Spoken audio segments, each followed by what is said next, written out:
Welcome to City Hall and good morning, Wichita. We'll call this meeting to order. With us today is Reverend Ben Staley of Chapel Hill United Methodist Church to provide our invocation.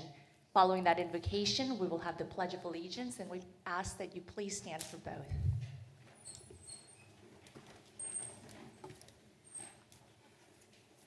Let's all pray together.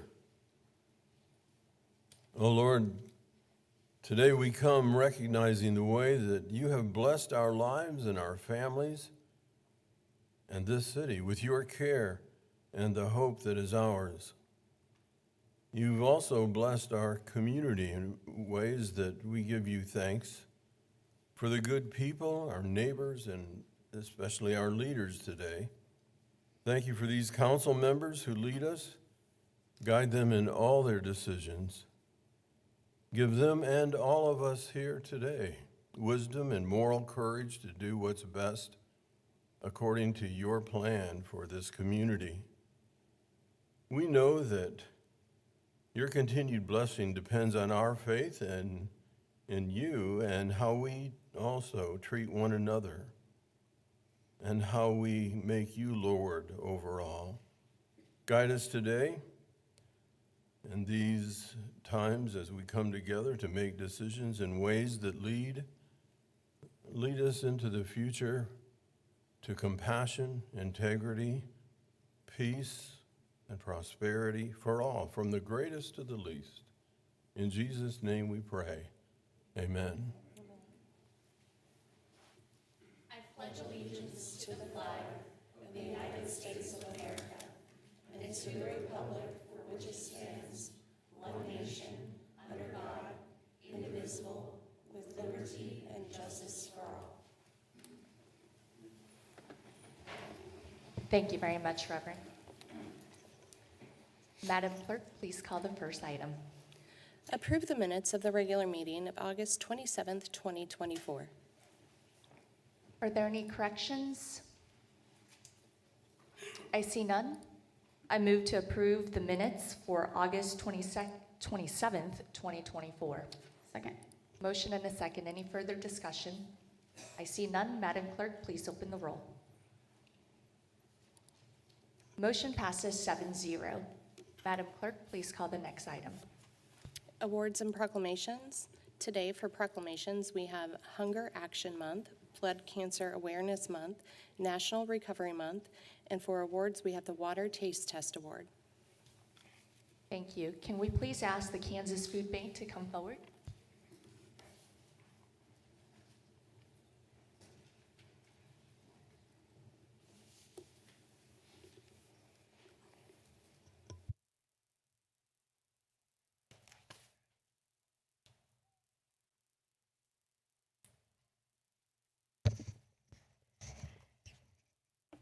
The proclamation reads, the City of Wichita, Kansas, founded in 1870.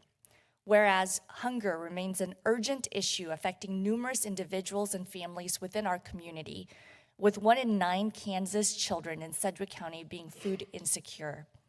Whereas addressing hunger and promoting food insecurity is a vital priority that requires collective efforts from all sectors of society. By working collaboratively, we can make significant strides in reducing food insecurity and ensuring that our neighbors do not go hungry. September has been designated as Hunger Action Month by Feeding America, the nation's largest hunger relief organization with 200+ network partners across the United States. This month represents an overtune time to raise awareness about the persistent challenges faced by those experiencing hunger and to encourage individuals, organizations, and businesses alike to take action.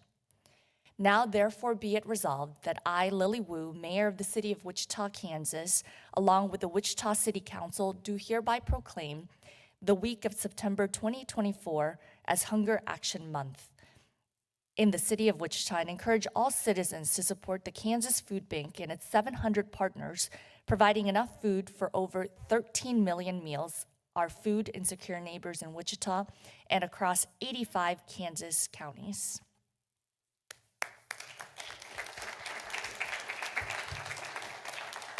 Thank Thank you, Mayor and Council, for having us here today. Hunger Awareness Day is exactly what it says. It's a time to raise awareness around hunger. Everybody thinks we see hunger every day, and we do, but there's lots of hunger that's hidden that we don't see. It could be your child, your grandchild's friend at school. It could be your neighbor down the street. Hunger is not something that people like to talk about, that they're hungry, you just don't hear it, but it is an issue that's ever growing in our city and our state. I would say that the Kansas Food Bank is celebrating 40 years old this year, so we've been fighting hunger a long time. We're not always the glitzy one or the showy one. We're the ones behind the scenes on the ground, making sure our hungry neighbors get the food that they need. So please support our work this year, volunteer, whether that's with us or other hunger relief organization, because boots on the ground is the only way we're going to solve hunger. Thank you.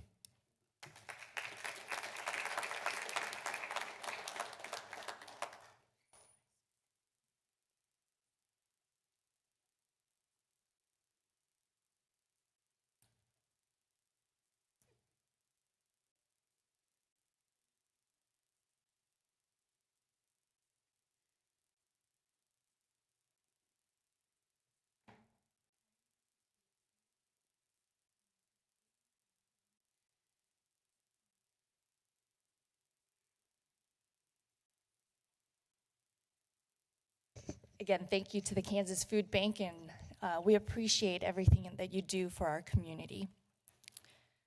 May I please invite up the Leukemia and Lymphoma Society members.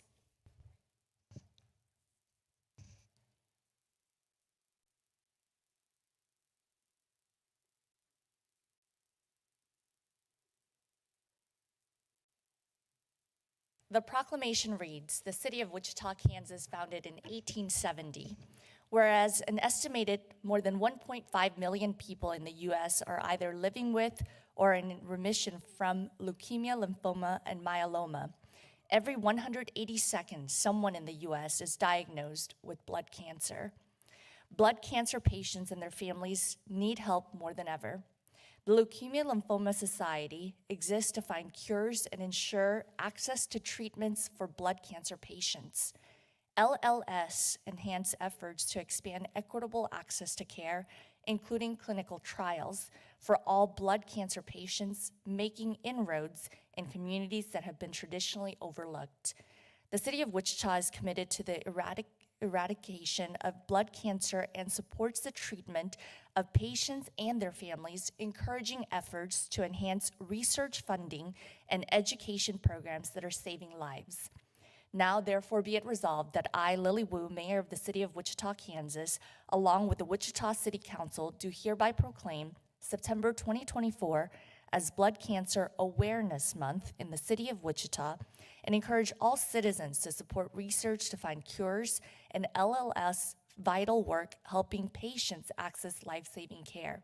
Make an impact and volunteer or donate to LLS directly. Help blood patients now.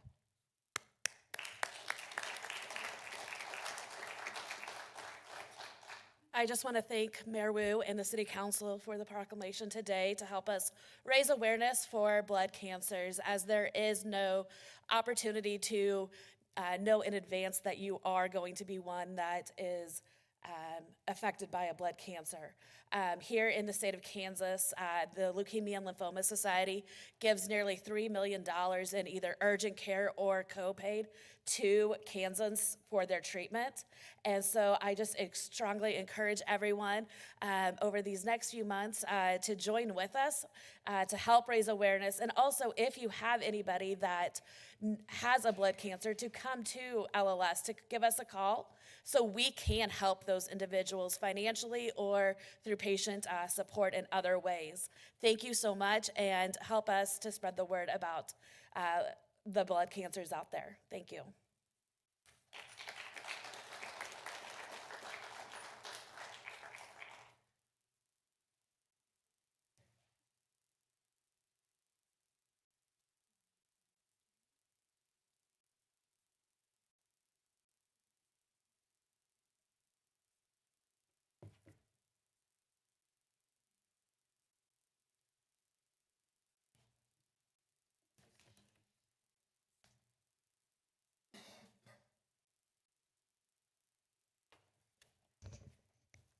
May I please ask the group of Mirror Inc. to come forward at this time?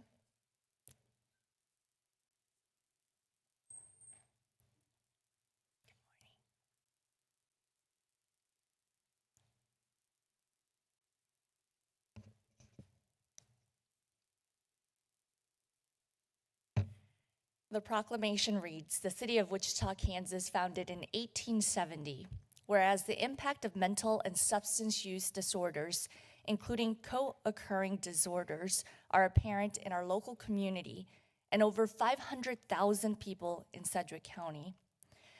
Through Recovery Month, people become more aware and able to recognize the signs of mental and substance use disorders.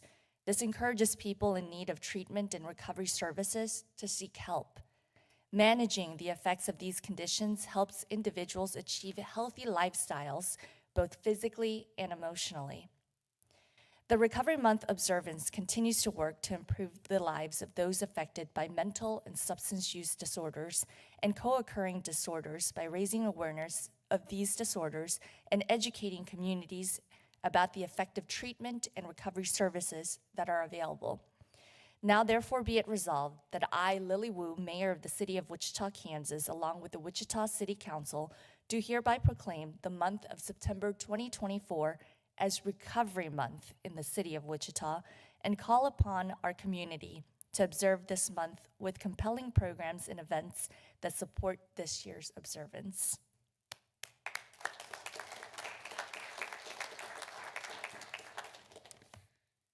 Good morning. Lost among the headlines of opioid addiction and overdose deaths are the many quiet stories of recovery. There are 22.3 million people in the U.S. who are in recovery from opioid, alcohol, or other substance use disorders. That is 9% of the population.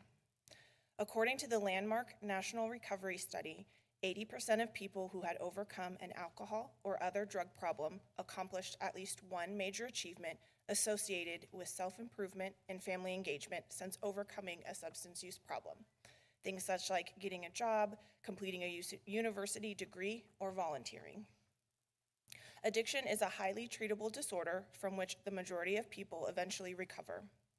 In the words of David Eddy and John Kelly, it's time we provided individuals with the resources they need to rebuild their lives in addiction recovery rather than erecting or maintaining barriers to their success. We are proud to join Wichita Mayor Lily Wu and our community partners from Valley Hope and Bel Air Recovery Center to recognize September as Recovery Month. The theme for Recovery Month is Recovery is for everyone, every person, every family, every community. And it reminds people in recovery and those who support them that recovery belongs to all of us. We are called to end gatekeeping and welcome everyone to recovery by lowering barriers to recovery support, creating inclusive spaces and programs, and broadening our understanding of what recovery means for people with different experiences. Prevention works, treatment is effective, and people can and do recover. Thank you.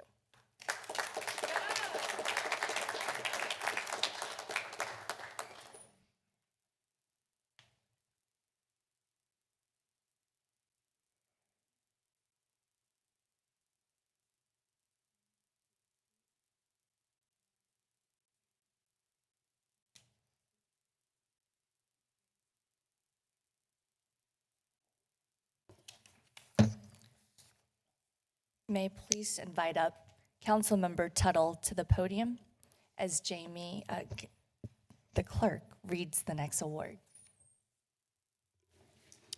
Water Taste Test Award.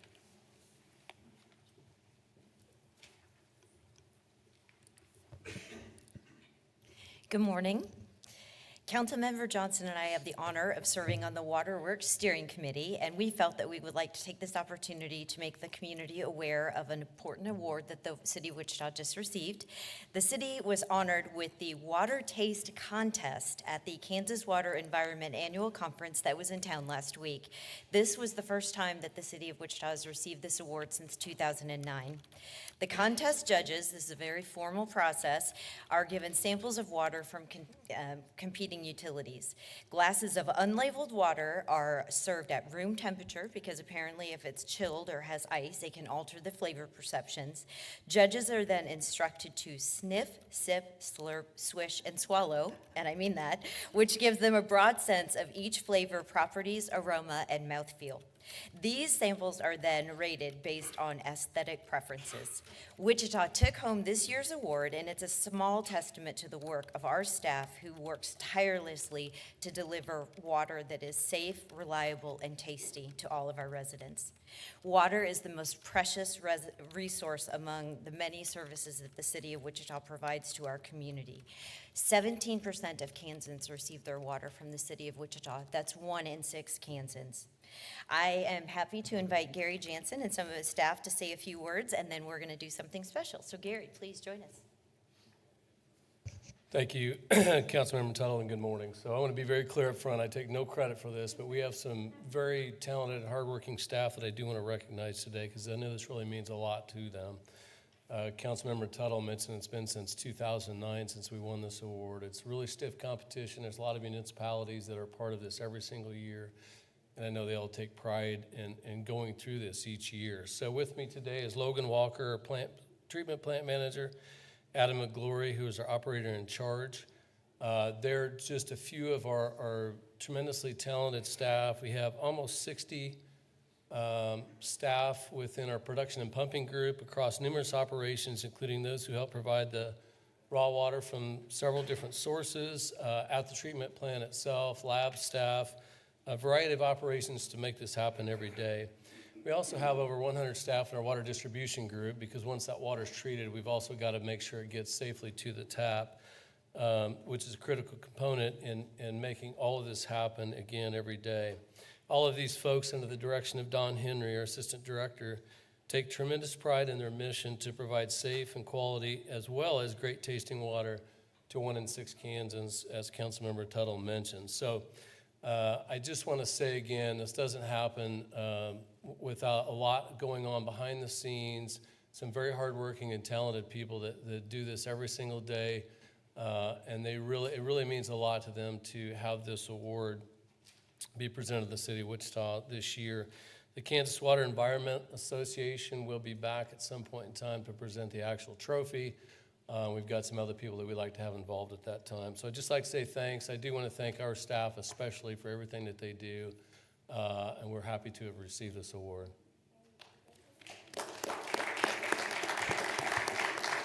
All right, now for the fun stuff, and I would be remiss if I didn't thank Communications for making this happen.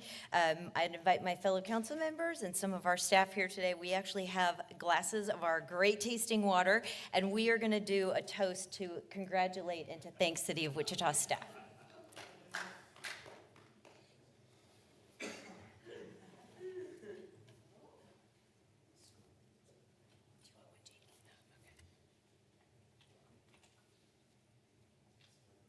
So cheers to City of Wichita Public Works staff. Congratulations. And on a final note, we encourage everyone to drink lots of our great tasting water, but please continue to water outside only 1 time a week. Thank you very much. Have a great day.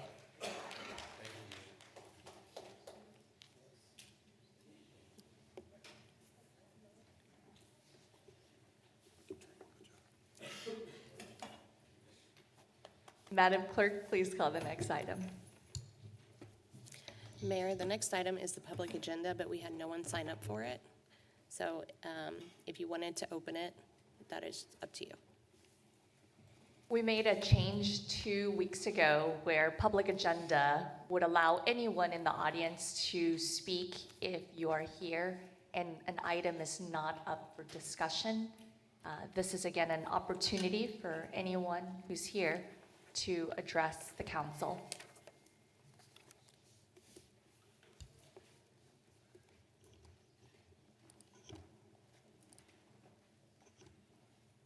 Good morning, Mayor. Good morning, Council. My name's Twyla Purity. I live in Polo Club. I wasn't really prepared today, but since we just did the water thing, I wanted to share some comments and observations that I learned. A few couple months ago maybe, at our District 1 breakfast, Gary Jansen came and did a presentation to us, and I learned a lot. I think one of the things that was most compelling is with this new water treatment plant, the city is poised to treat water beyond our current capacity, and even, I learned, to accommodate high water industries so we could attract those to the city. But then you balance that with the actual resource itself, which is declining currently, and we learned during that presentation that going forward, I mean, it looks like we're going to be in a drought for a while. So how do we balance this? We have the capacity to process lots of water, but we don't have lots of natural resource of water. And I was thinking about that, and then another topic that came up was car washes. What are we doing with car washes? And we learned that car washes recycle, I want to say 60 to 65% of their water. Someone asked, well then, if that's proven when they get their permit to open, is there any sort of inspection process to make sure that goes on continuously, that they're meeting that recycling requirement? And unless things have changed, we understood that there was not an ongoing process to confirm compliance with that. Perhaps that's something to look into in the future. And then being on the District 1 Advisory Board, when we have zoning changes and so forth, I've seen the things, there's requirements sometimes of shrubbery or whatever to hide things, or trees. And so we are asking, whether it's developers, builders, whoever, to meet these requirements. But on this other hand, we're saying, don't plant trees. Right now, we're in a drought. Don't get new shrubs because they require lots of water. So I'm just here to challenge, I guess, each of you. This is hard stuff. And I don't want you as a group to kick this down the road into the future. Take aggressive measures now. Maybe now's the time to change the zoning around landscaping and irrigation systems. Why wait till later? You want to attract these businesses, but if we don't have that natural resource, where are we going to be? One of the things, and I know nobody wants to see it here, but that you'll price your way out of this. Charge residents more and more and more so that they use less and less. But that's not sustainable either, and I know that's not what you want for your constituents. Since I have 1:45 left, I've been wanting to take this opportunity. Any time I encounter anybody with the city, whether it's on the phone or in person, the customer service here is stellar, consistently stellar. And it doesn't matter what department, it doesn't matter if I'm walking in or I'm calling in. Thank you for that. You have a culture of customer service that any organization would be proud of. And I think it's fantastic. The other thing I notice, because as a neurodivergent person, I see things other people don't see. A lot of times it's dirt. This place is clean. Bathrooms are clean. Where we meet at the Outwater Center is clean. And I mentioned that to Bob a few months ago. But they do an amazing job, and that's not easy. Finding people that care about that kind of work, and you have just a beautiful representation here of the city, and they keep it so clean. So fantastic staff, fantastic customer service, and it's all neat and tidy. Thank you. Councilmember Tuttle. Thank you, Twyla, for being here today, and I have good news for you. As a matter of fact, Director of MAPD and Director of Public Works and I have had a couple meetings, and we are looking at exactly what you mentioned. In 2013, when we came out of drought, we're fairly confident that 2 weeks later, no one was talking about it. And so while we're in drought mode, we really want to get the community to always be thinking about water conservation. We need to always be thinking that drought could happen is happening. We don't know how long we're going to be in this drought. And so we have pulled zoning codes. We've actually pulled together a small group who's going to be meeting. It'll take many people, developers, contractors, landowners to get involved in this, but we are working on it, and it's something that we absolutely are going to address, and we'll keep my colleagues and the community apprised as we get further into it, but right now it is preliminary, but I'm fairly confident something great is going to come from it, something the community will be proud of in the future. Thank you. Vice Mayor Ballard. Thank you, Mayor. Twyla, I just wanted to say thank you for the thank you. Sometimes people will go out of their way to be frustrated or complain, or usually when you're calling City Hall, something's wrong. And it would be very easy for someone to get frustrated, including our staff that deals with that most of the day. So I just want to say thank you for making it a point to say how well we're doing in customer service. That's something that I ran on. I think it's something that's very, very important. So it's nice to hear that other people say it too. Councilmember Hoheisel. Thank you, Mayor. Thank you, Twyla, for the compliments to the employees here, because they got to deal with a lot of trash and a lot of junk coming from a lot of people, and sometimes it gets morally, it gets challenging for them to just deal with keeping the morale up. So I appreciate you giving those compliments, because we do have a lot of great people working here, and they deserve to hear just the good things that people have to say about them, because boy, do we hear the bad things.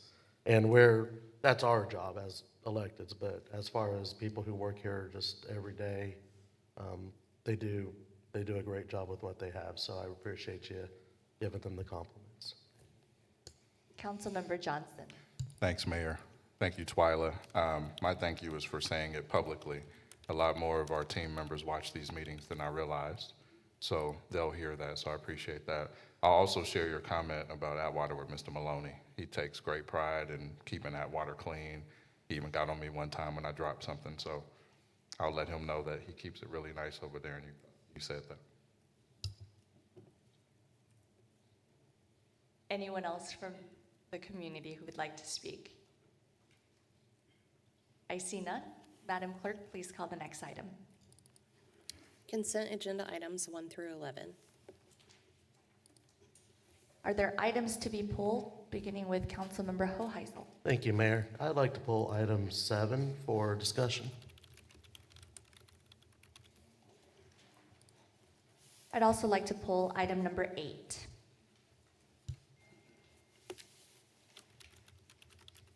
Is there a motion to approve the other consent agenda items? So moved. Second. Motion and a second. Any further discussion? I see none. Madam Clerk, please open the roll. Motion passes 7-0. We will begin with agenda item number 7, consent agenda. All right, can we have Troy come up and just a couple of questions here and maybe some background on this item?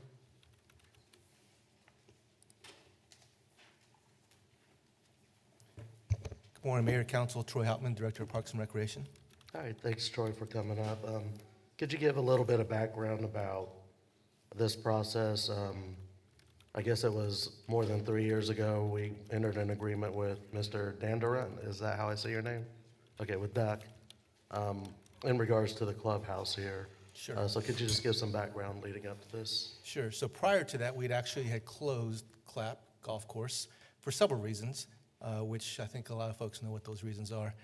While we're closing it, we actually started mothballing the clubhouse. And the clubhouse kind of sat vacant for several months, possibly almost a year. And one of our biggest efforts was to actually get that facility occupied and keep it occupied, because we've seen what happens to buildings and our facilities when they stay vacant. So we come across a situation where the community was not very much interested in what was developed in the master plan for that park, which is possibly a cafe or some type of coffee house.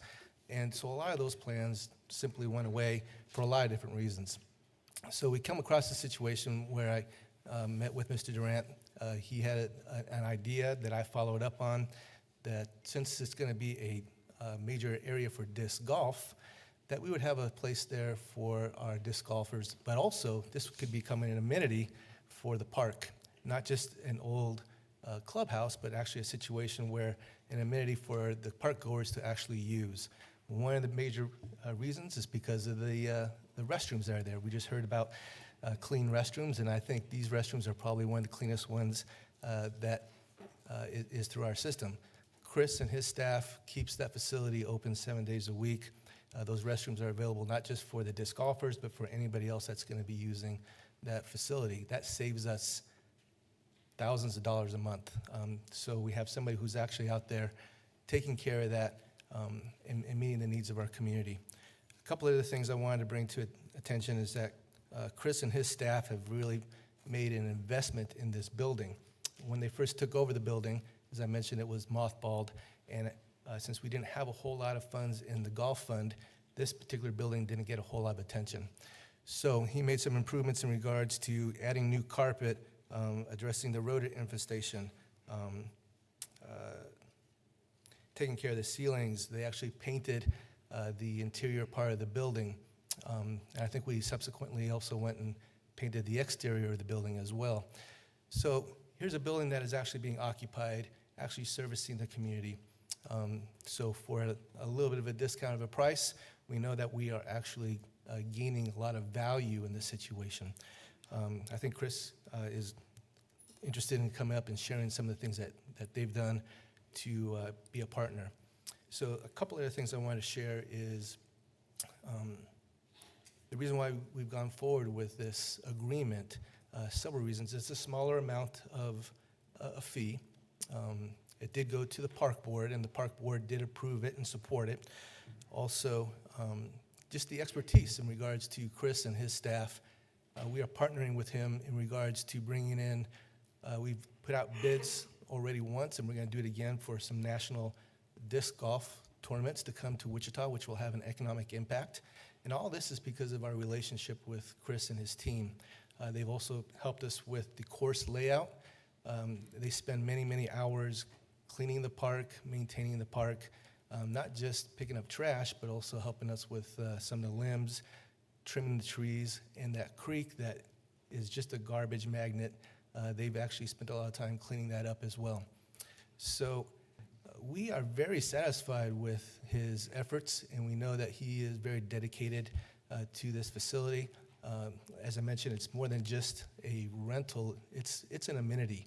And I feel like he's almost an extension of our staff because he cares so much about the park and he cares about the community. So hopefully that answers your question. What was the vote with the park board? 7-0. 7-0, unanimous, okay. When does the current agreement end? So back in June of 2021, we went on a yearly update for 3 years. So it was actually at the end of June, beginning of July, that we should have gone and updated the agreement. I think it kind of slipped through the cracks because we're dealing with budget and a couple other things as well. But we did take it to the park board in July, and so now we're ready to keep moving forward. Okay, so it's been month since then? Yes. Okay. Yeah, Chris, if you'd like to come up and talk.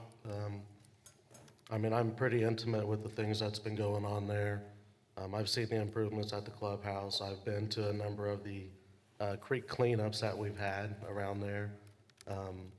We don't have a lot of vandalism or anything like that going on at the park either because we have so many disc golfers going through, and I think you're a big part of that as well. How many disc golfers do you usually get a day? What was the average? You sent it to me a couple of months ago. Well, in the first year that we were part of the partnership, we noticed we kept, as best numbers as we could, and we noticed that the park itself had about 52,000 visitors. That number has increased annually each year that we've done that because of the efforts that we've made, because of the tournaments that we've had. And it's not just disc golfers. I don't want anybody to think that we're just doing this for disc golfers, but the pedestrian level has increased quite a lot as well due to a lot of the things that we've already done. Troy mentioned the amenity portion is just part of it. When we first came on board, The sidewalks were overgrown, the trees were touching the ground, the creeks were just totally full of debris and trash. And over the last 3 years, if any of you would like to go out with me and go for a walk, I would highly invite you to do that, because now, as you walk through, none of the trees are touching any of the pedestrians. They can utilize the sidewalks, they can utilize the green space. And that does include, of course, the disc golf portion, but it's not, you know, only disc golf. We do this, we partner with Wichita State cross country team to make sure that they have an NCAA level facility for them to be able to host events. We also do that with USD 259. Just as Troy mentioned, we're putting in a bid for it's actually an international level world championships for either juniors or masters for Professional Disc Golf Association. All of these things are due to all of the upgrades and all of the maintenance that we've accomplished at CLAP. So hopefully that answers your little bit of that question. As for the inside of the building, there are actually two sections of the building. We have one that's a lounge area that we utilize not very much for disc golf. It's more for the community. You can come in, we have a huge television in there, then a lot of people bring in their kids and have a water or a soda or something like that when they're getting out of the weather. They utilize the bathrooms. We make sure that those are maintained at an optimal level. And then, of course, there's the other side, which is the pro shop. So does that answer your question, Councilman Hosai? Yes, sir, I appreciate it. We just had National Night Out there. You guys hosted us for National Night Out a couple of weeks ago. And We've done that multiple times. We've Yeah. also done the trunk or treat, the candy crawl multiple times with the city of Wichita. We've hosted many local events, to include just individuals who come and ask if they can host their children's birthday parties or their retirement parties. There are things like that. Those are just an amenity that we can utilize that lounge room for. So. okay, I appreciate it. Thanks, Doug. There's a lot of people around there that appreciate you, including some of the neighborhood association leaders who can be pretty difficult to keep happy. Well, I think- regardless, so. I think when we first moved in, we had to prove ourselves to them. And I think over the last couple of years, we've really proven ourselves to them. They come in on a regular basis and tell us thank you for keeping the park up. You know, we have a lot of goals left to go, so. Appreciate it. And I'll just turn it over to my colleagues if they have any questions for Doug. Councilmember Glasscock. Thank you, Chris, for everything you're doing. My questions are actually for Troy, though. Troy, a few different questions regarding the process in 2019 and also the process in 2021 and also the process now as well. Did this ever go out to RFP? If it did not, why didn't this go out to RFP in 2021? Or why isn't it going out to RFP now as well? So in 2021, we did not go to do an RFP for several reasons. It was a very niche type of service that we wanted, that connection with somebody who actually services the park. We weren't necessarily interested in this being a retail location or anything like that. So we knew that working with with Chris, that we would have that situation occur. We quickly wanted to get the building occupied as well. So those are some of the reasons why. Currently, as I mentioned earlier, we're extremely satisfied with the tenant and the agreement that we have with them. It's a very small amount. And again, there's nobody who has the expertise in regards to the tournament, helping us out with disc golf, but also shows the interest and the caring of the park. And so with those items, we knew that this is a tenant that we want to keep. Is that the same policy for all of our other recreation centers and houses as well? There are different levels in regards to the rent levels that would require that. This being a little bit smaller, it's a little bit easier for us to do that. Okay, thank you. I have two more questions, and then I know a couple of my colleagues may have questions as well. Regarding the actual lease agreement, item number 2 says the initial term of the lease shall be 5 years commencing on the first day of September 2024. Well, that was 2 days ago. Correct. And so are we in lieu right now? Or are we just operating the previous agreement? I guess I just have concerns that the start date was listed before we met as a body to determine this. Sure. We would execute the agreement as of today if it was passed. If not, we would extend it a little bit later, going month by month. But as soon as the agreement is signed, within that month, we'll be charging the fee of the agreement. Okay, and then final question I have, Chris had stated the condition of the park prior with debris, trash, et cetera, that he's helping to fix and also take care of. Currently, is maintenance of the park in-house staff, or is it outsourced to contractors? It's through a contractor. Dragonfly is our contractor, and their tasks are mowing, trimming, and picking up trash. But there's definitely a lot of situations when we have trash blowing into the park. The biggest issue, I think, is the creek. It's just a magnet for trash. Every time there's a drain, every time it rains, it fills into the drain, and that's where all the trash goes. Okay, thank you for all those answers. Councilmember Johnston. Thank you, Mayor. Those creeks all have a lot of my golf balls, too. My brothers and I played there a lot. The initial term, Councilmember Tuttle gave me a contract, the original contract dated May 25th, 2021. The original term was for $3,600 or $300 a month. The rent shall increase by 30% on the anniversary date. When did that change to $500? As we are proposing this new agreement, this is when, for this new agreement, is when we propose this fee. What's the rent as of today, paid last month? I would say it's for 3 years, whatever 30% is for the past 3 years, every year. I don't know what the exact number is off the top of my head. It'd be more than $500, 30% increase over 3 years. Okay. So it went down to $500. What was the thinking about only increasing the rent by 10% over 10 years? That's 1% a year. That's not even inflation. Right. Very similar to what I was talking about earlier is the value that we have keeping this place occupied, the value of having the restrooms cleaned and taken care of, the value of the extra work that they're doing throughout the rest of the park, the value of their expertise in regards to disc golf and working with our customers. Okay. I'm similar to Councilman Glasscock. Any thought of putting it out for an RFP, maybe paying Chris to keep it cleaned up? RFP for that, to help it keep it cleaned up? Well, definitely anything's an option. However, what we were looking at is a situation where we have an agreement in place that's working well, and again, we have a great tenant. Okay, thank you.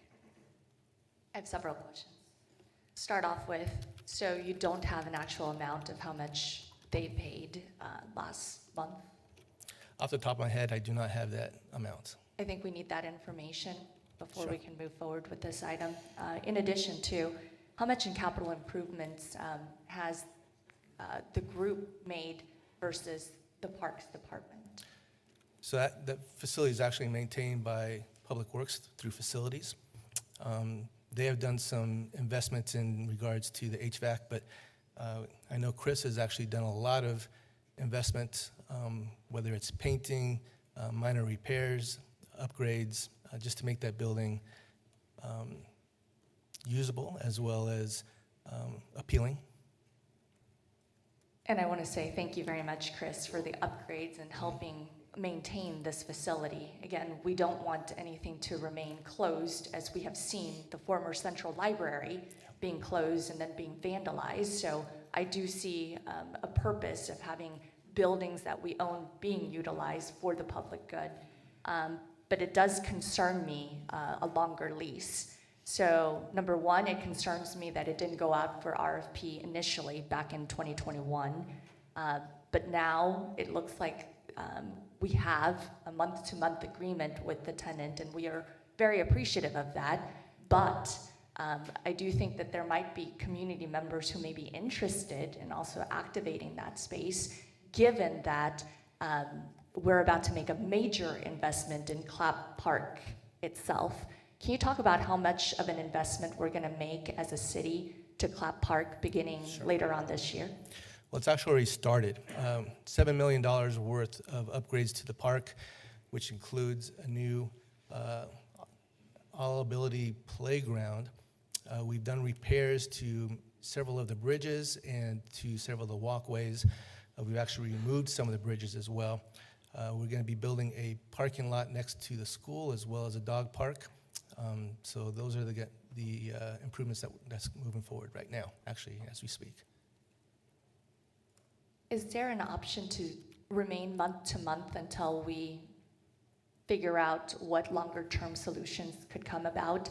If there's going to be an increase in the number of people that come to Clapp Park because of these $7 million in investment, I feel like it's prudent that, again, we make the best use of this space. And Chris, you're doing a great job. I appreciate that. But there might be other community members who also may think that they can utilize this space and do it prudently too.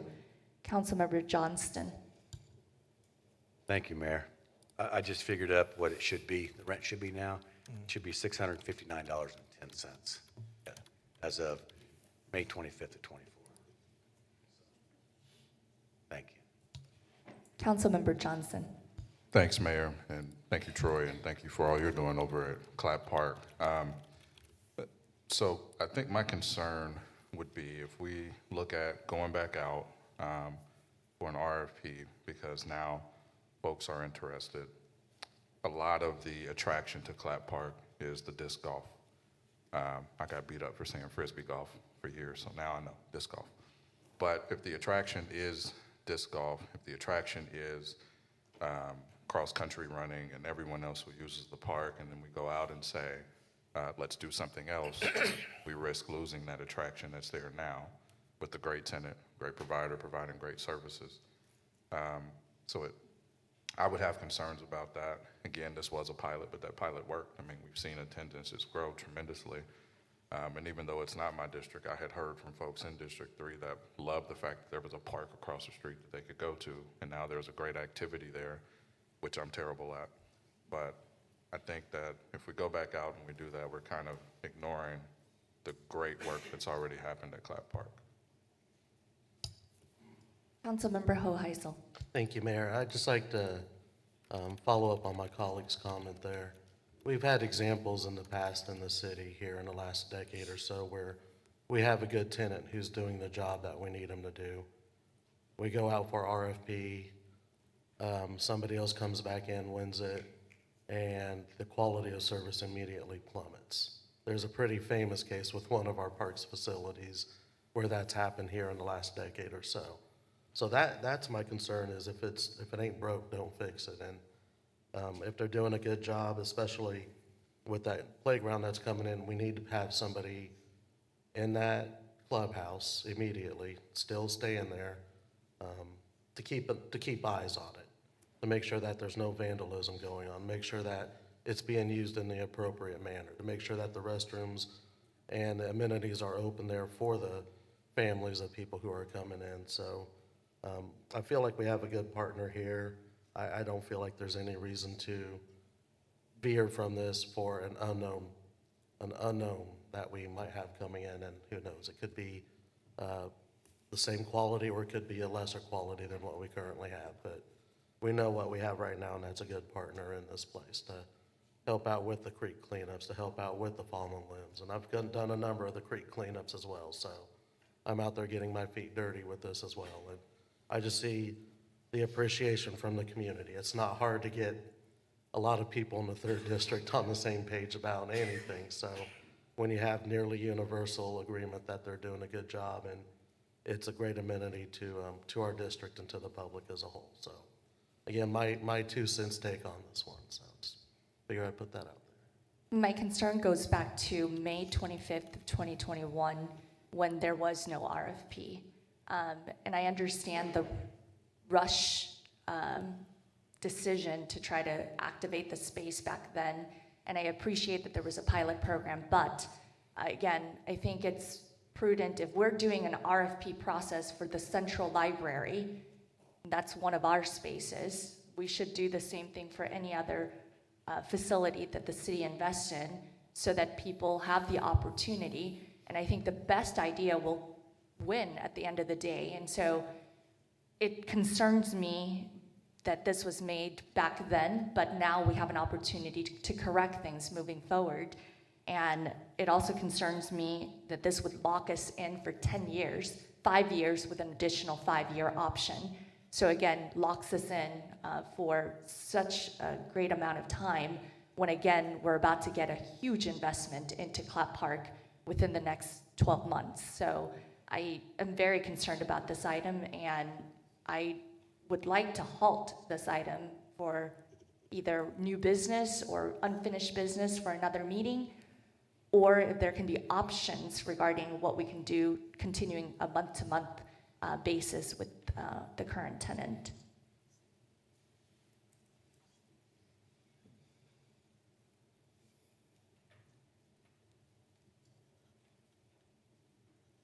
Councilmember Hoheisel. Thank you, Mayor. I don't see any other discussion, so I'll go ahead and make a motion. Councilmember Glasscock. I withdraw. Wants to speak. Councilmember Hoheisel. If Councilmember Glasscock would like to have any additional time to speak, I'm okay with that. Okay, yep. I move that the city council approve the lease agreement and authorize the necessary signatures. Second. Motion and a second. Any further discussion? Again, I want to remind everyone on this council right now that this locks us in for 5 years for an additional 5 years in addition to, and this gravely concerns me as we are moving forward with a $7 million upgrade investment into that park. Councilmember Tuttle. Thank you. Councilmember Hoheisel, I totally understand. And Councilmember Johnson and I were the only two that voted in 2019 to close the golf course at Clap Park, which was one of the hardest votes I've made since I've been on council. I worried about the impact that it would have on our golf system, but then also that surrounding community. And again, on May 25th of 2021, we had the opportunity to vote for this contract, and we did it as a pilot project. We were concerned about shuttering one of our assets. We were worried about homelessness, vandalism, all the things that could happen if we had one of our park assets sitting there without a tenant or anyone, daily monitoring it. As I'm hearing the discussion, and I do believe that the current tenant, Doug's Flying Disc, is doing a great job. We've never met before, so welcome here today. Thank you for being here, and thank you for what you've done. Councilmember Hoheisel, I just wonder if perhaps it would be in the best interest to continue moving forward, because we don't want a lapse of service, but maybe revisit it in a time frame so that the community feels that we've done due diligence and gone through the process. I completely understand, and I completely agree with you with the continuation of service. I think what we're doing there now is working. I hear from other constituents that it's working. I drive by that area frequently, and I see the park is being activated, whereas otherwise it wouldn't be. But I just wonder, with the conversation of how it's happening, if maybe we agree to extend for a year, and then instead of the entire commitment that's in the contract in front of us. Is that something you might be able to entertain a friendly amendment? I would be comfortable with that. Okay.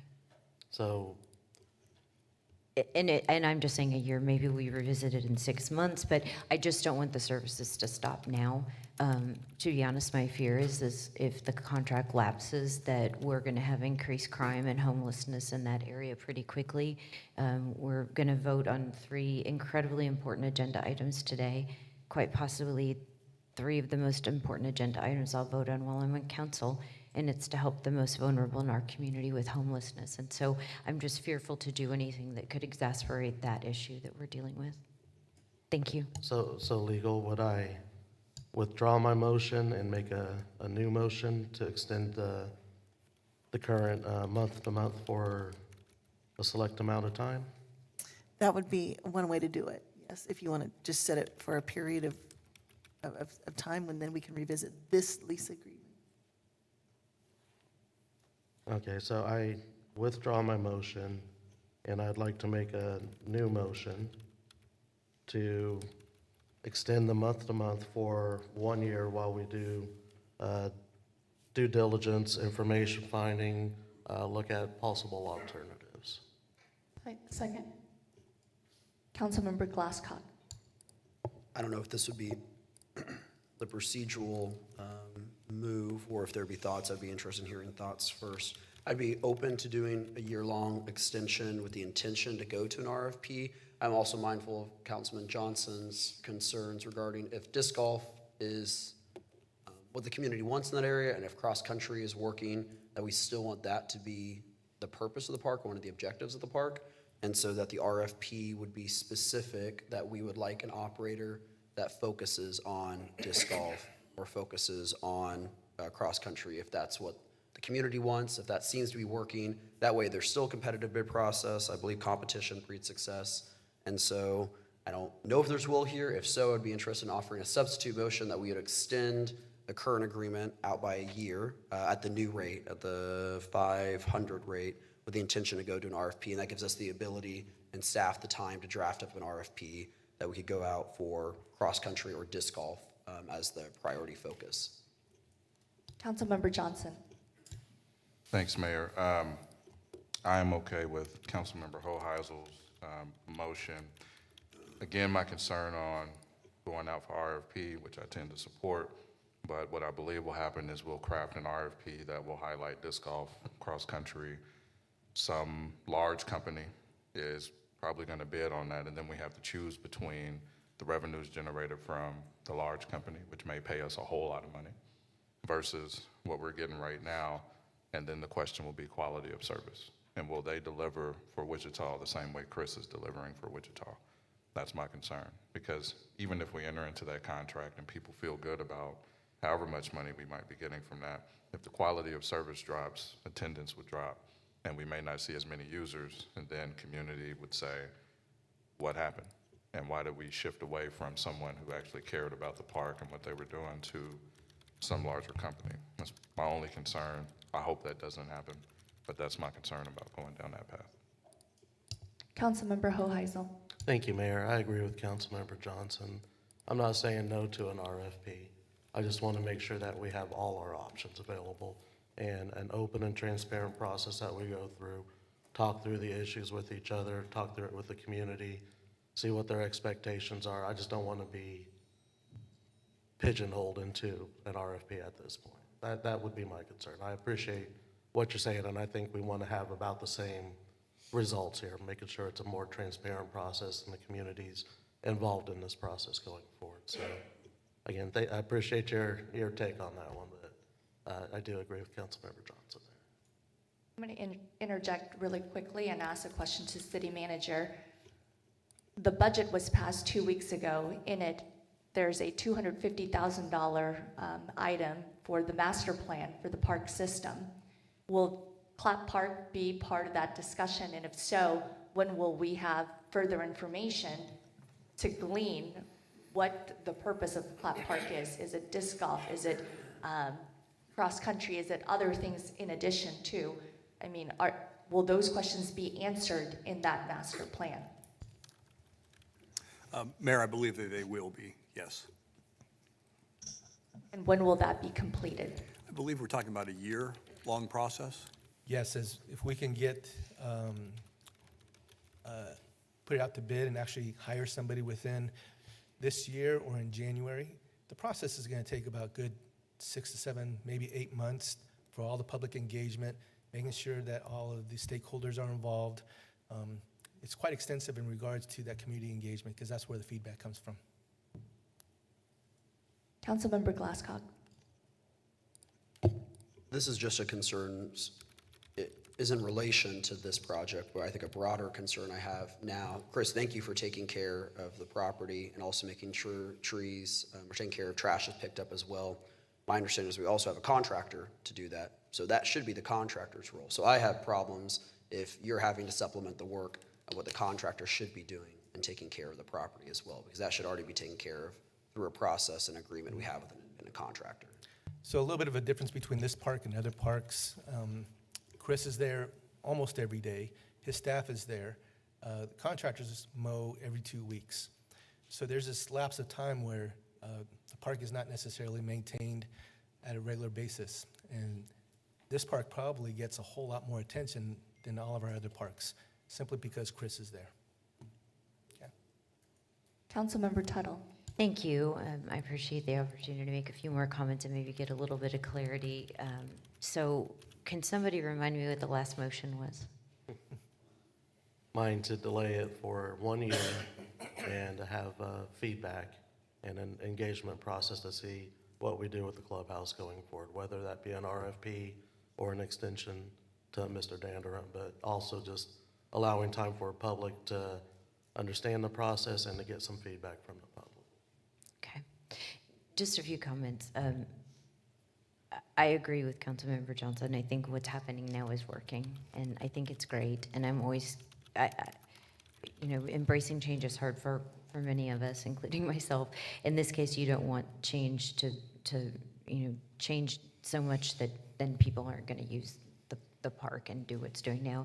The other thing that I like about going out for some sort of community engagement opportunity, RFP, whatever it may be, and I think that's kind of where we're heading is, 1 year of what we're doing, but give us a pause point to be able to make sure we're doing it in the future. If indeed Clap Park and part of the success of it in the disc golf and, the crime prevention essentially is because there's daily boots on the ground there, whereas the contracted mower only comes every 2 weeks.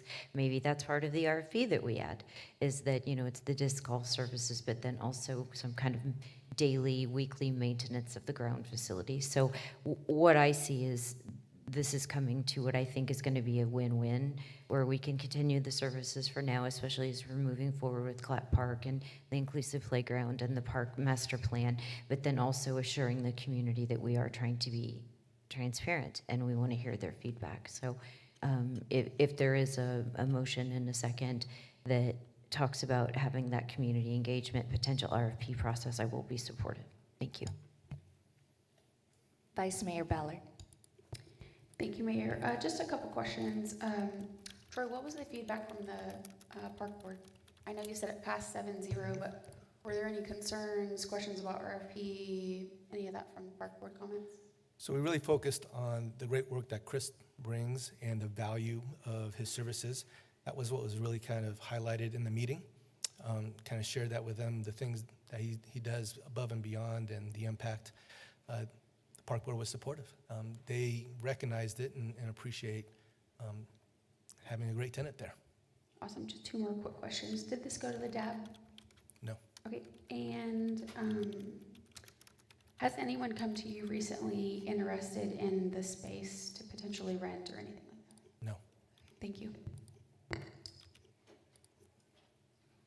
I think, again, it goes back to my very first question. So are they paying $652 according to Councilmember Johnston, or is it a different amount? We'd like to know that amount before. I think it's important for community to know how much they're actually paying per month, because that will make a difference, whether it's the current amount or an amount that is from this proposal. I still, again, am concerned that we're locking ourselves in when we're about to make major changes to Clap Park.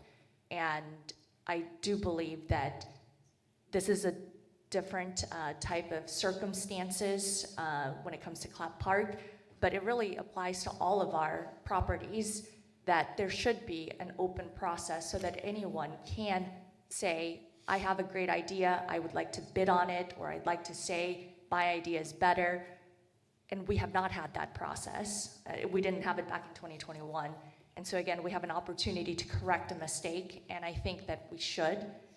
So again, I'm very concerned about voting on this item. Councilmember Glasscock.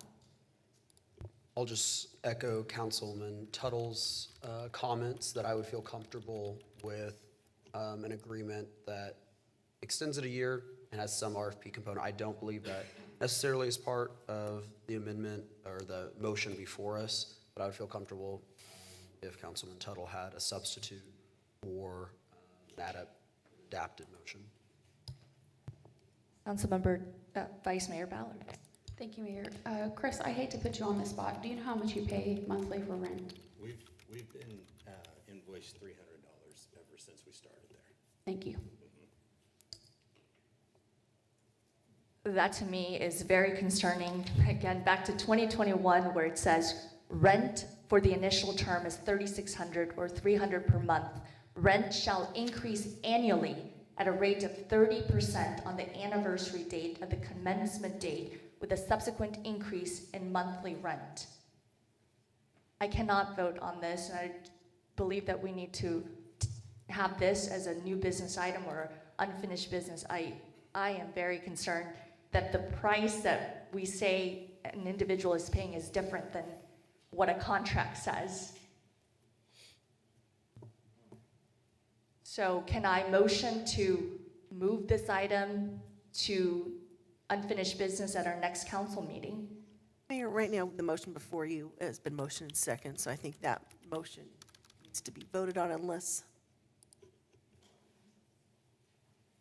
So we have a motion and a second. Motion by Councilmember Hoheisel, a second by Vice Mayor Ballard. Councilmember Hoheisel. Thank you, Mayor. Even if we move it to new business, I feel like we'll be in the same position. Going back out, waiting a year, because we can't have anybody not in the clubhouse for a while. Because they are, again, they're going to be watching the construction that's going on here. We already got dirt moving out there for the playground. So I feel like even if we bring it back next week or a couple of weeks from now, it'll still be a motion to do due diligence over a year or a select period of time in order to engage in the process again. Councilmember Johnston. Thank you, Mayor. So I have a question for city staff. So is the rent going to be $659, which is a 30% increase? Or is it going to be $500? But it should be $659 right now. Or is it going to be $500? And is there a back rent going to be paid, or? Yeah, that was the contract. Sure. I need to find out a little bit more details in regards to the invoice and how that came out to be. And we can definitely work something out with Chris in regards to if there is back rent that's due, or if we're going month to month, I would expect it to be the larger amount, $650 or whatever that amount is. Okay, thank you. Councilmember Tuttle. Thank you. Just a question for legal. I should maybe have written it down. So the motion is to continue this contract for a year with community engagement, probably looking like an RFP process. Is that correct? Okay. Troy, is there any way that you feel we could expedite that process? Could we look at this? Some thoughtful questions have come. I'm watching the comments on YouTube, and people have some concerns that I think that we should address. Would it take a year for us? If we extended this contract for 6 months, if my math is math, and that would put us into like January, which would get us through, the fall when the park is still going to be busy and activated, I hope, other than hopefully lots of rain and maybe people can't disc golf as much. But I think the comfort level from what I'm hearing from my colleagues is something needs to be done. We need to review this. Would it take a year? Could we potentially even do it in 6 months? Yes, we can do it in 6 months. Okay. Yeah. And that way the park continues. So if we say we're extending this for 6 months or a year, whatever we decide on the timeline, I don't want everything just to stop, right? I want continued with what we've got while we're trying to find what the new future is, and maybe it's this, but I came in thinking one thing, but there's been a lot of questions that have been raised since we've been here that I think we need to have addressed, but the community also deserves to have addressed. So if the rest of council feels like a year is the appropriate amount of time, I'm certainly happy with that. If we feel like it can be expedited, that would be something that I would entertain as well. Thank you. Councilmember Glasscock. I think I would, at this point, thank you, Councilman, or Vice Mayor Ballard, for that comment. I think that changed my perspective pretty substantially, and that right now we should be charging $659 And so not extending, for me, I feel comfortable with a month to month at what the current rate should be, which should be $659, not the $300 that we're currently at. And so I would hope that we just continue that agreement as a reflection, also putting impediments on staff to be able to put this out to an RFP process. But I'm deeply concerned if we've had this agreement for 3 years and it takes us at the bench realizing that the correct amount was not being billed. I have concerns about other contracts that we have that could have the same result. And so I don't feel comfortable with the motion anymore. I'll be voting no with the intention that, hey, let's continue a month-by-month agreement. Let's bring this before us at a rate that I also know is comparable, and that we can also make sure that we're holding our partners accountable. And this is not attacking you, Chris. If you're being billed $300, pay $300, but we should be billing you at a higher amount. We should have been for years. So thank you. Vice Mayor Ballard. Thank you, Mayor. Dalton, I appreciate, Councilmember Glasscock, I appreciate some of your comments. I just want to make sure that if somewhere along the lines the city dropped the ball on something, that we're not punishing a really great tenant. Maybe that's a conversation that we need to have to see if he's supposed to be paying something different, we should have that conversation. But that's also our job as the city to make sure that they're doing that. So I just want to make sure that we've seen this happen in other contracts where we didn't have very good tenants, and he is paying and doing an exceptional job. So I just want to make sure that we're not punishing him when maybe it's not completely his fault. Councilmember Johnson. Thanks, Mayor. Councilmember Hoheisel, would you take a friendly amendment to say up to 1 year? I would. Councilmember Tuttle. Thank you. I was going to ask the same thing, and then Councilmember Glasscock, may I ask you a question? So what I heard you saying was, and please correct me because there's lots of flying around right now, that you would want it to go month to month. What we have been doing since June has been going month to month. So we just continue as we are now until something can come before us. So the only concern that I have with continuing month to month is it doesn't give us kind of like a timeline to be held accountable for, and that way the community also knows. I think I'm following in line with Councilmember Johnson. Your friendly emotion was up to a year. So if we can expedite the process and it happens faster, great. If it takes a year to make sure that we develop a really good RFP with the deliverables and understand all the parameters that need to be followed, a year. Is that correct, Councilmember Johnson? Was that the intent? I do feel having a timeline or a time boundary, to me, it just kind of legitimizes the process more. So if the friendly amendment is to continue the services now with everything we have, with up to a year to make sure that we're ensuring transparency, I would be supportive of that. One question I have for staff in regards to Councilman Tuttle's comments: how long does it, on average, take an RFP for something like this? Do we estimate 60 days, 90 days? A year seems like a long time, but. Depends on the complexity of the RFP. I think this one will be somewhat straightforward. We just have to make sure that we have a scope of services that does justice to what we expect in the park, right? And that we're moving in the right direction in terms of the maintenance. It seems that doing it end of the season, early winter would be a good time to do it, since the park's not going to be activated during that period of time. Allows for adjustments that would be made. I think we could get it done in the 6-month period if that's what you're asking. Could we do a 6-month period so then it puts pressure on us to be able to come up with a better process and be able to get this out quicker instead of extending a year? Would you feel comfortable with that? I was just on the board to speak. I'm not sure, because one thing I really want is I want the public feedback from the surrounding communities. It's the neighborhoods, Meade, Meadowlark, my neighborhood, Hilltop is right there, East Mount Vernon, Grandview. There's a lot of neighborhoods around there who have a lot of stakes in that as well. So I want to make sure that whatever process we have, the community gets to say, especially the community around there, what their hopes and expectations are for any potential RFP. That's kind of why I was given the year, was to make sure that we have ample opportunity for public feedback from the communities. So, I mean, I'm comfortable with 6 months. I like Councilmember Johnson's motion because it allows us to do our full due diligence in regard to engaging the surrounding community. And it could be 6 months. I'm not against any, if we can get it done tomorrow, I'd prefer that. But I just want to make sure we give the community ample opportunity to have their voices heard, to make sure that we have a process that reaches out and engages these people. Councilmember Tuttle. Thank you. Councilmember Johnson, was your motion seconded? I just asked Councilmember Hoheisel, who had a seconded motion, to take a friendly amendment to say up to 1 year and not just 1 year. Okay, and was that then agreed upon, seconded? I'm just checking with I legal to haven't see where we are. seconded yet, but I didn't really know where we were. Yeah, no, that's what I'm just trying to find out. There's a lot of sausage being made today. So is the current motion up to a year? The current motion is 1 year, but I would accept Councilmember Johnson's language of up to 1 year. Okay, second.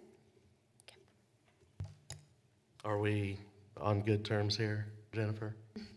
Okay, You're fine. okay, thank you. And just again, for the record, this will be at the amount of $659.10.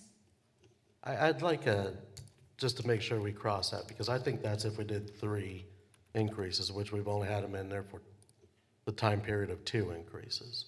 So I think we've gone past the annual one here, but I don't think, has that figured into their amount until now? That's Yeah, 3. so the first year was 300. When it was 30%, that would have been $90. So the following year, it would have been 390. And then if you do 30% of 390, it's 117 for a total of 507 per month. And then from 507, another 30%, that's $152.10 for a total amount of $659.10. I'm just making sure that we pass the 3rd time period, yeah, from when the contract was originally agreed to. Was that June, July? June. June? Okay, so we When it have was passed the signed, 3rd yeah. time period then. Okay. Councilmember Johnson. Thanks, Mayor. Just one quick question for you, Chris. How do you feel about all of this? Will this work for you?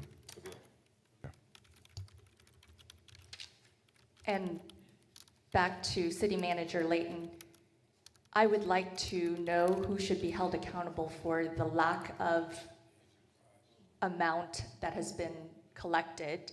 Again, it's not the fault of the tenant, so we need someone to be held accountable for that action that has not taken place for the last 2 years plus.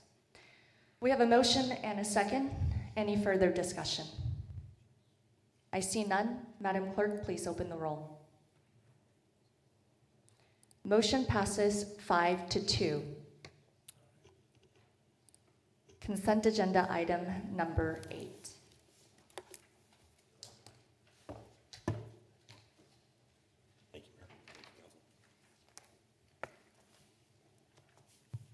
Thank you, Gary. The question really is to give us an update regarding the BNR, Biological Nutrient Removal Plant.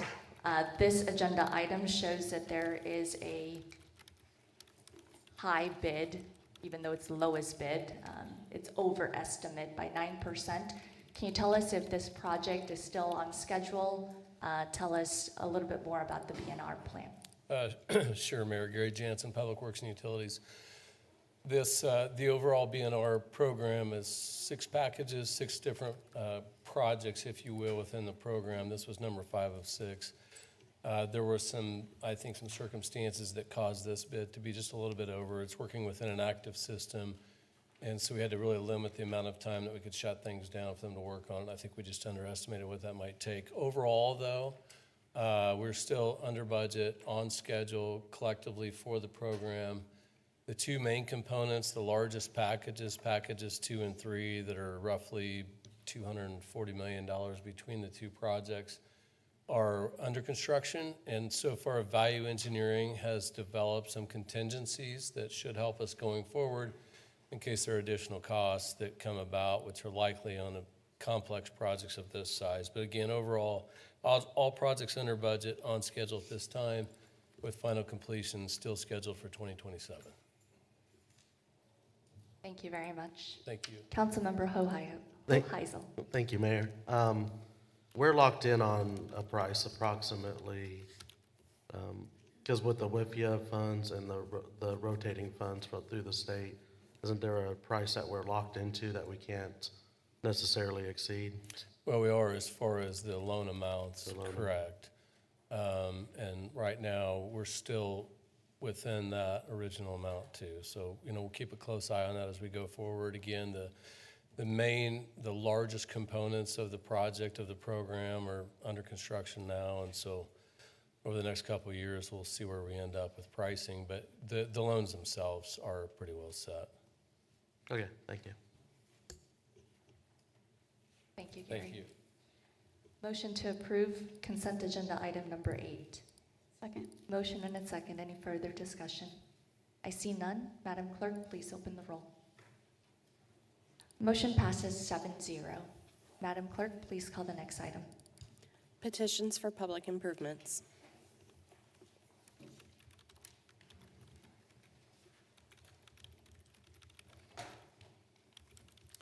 Good morning, Mayor, City Council members, Paul Gunsman with Public Works and Utilities. For the record, this morning I have one location for you for consideration. The signatures on the petitions represent 100% of the improvement district, and the petitions are valid per Kansas statute.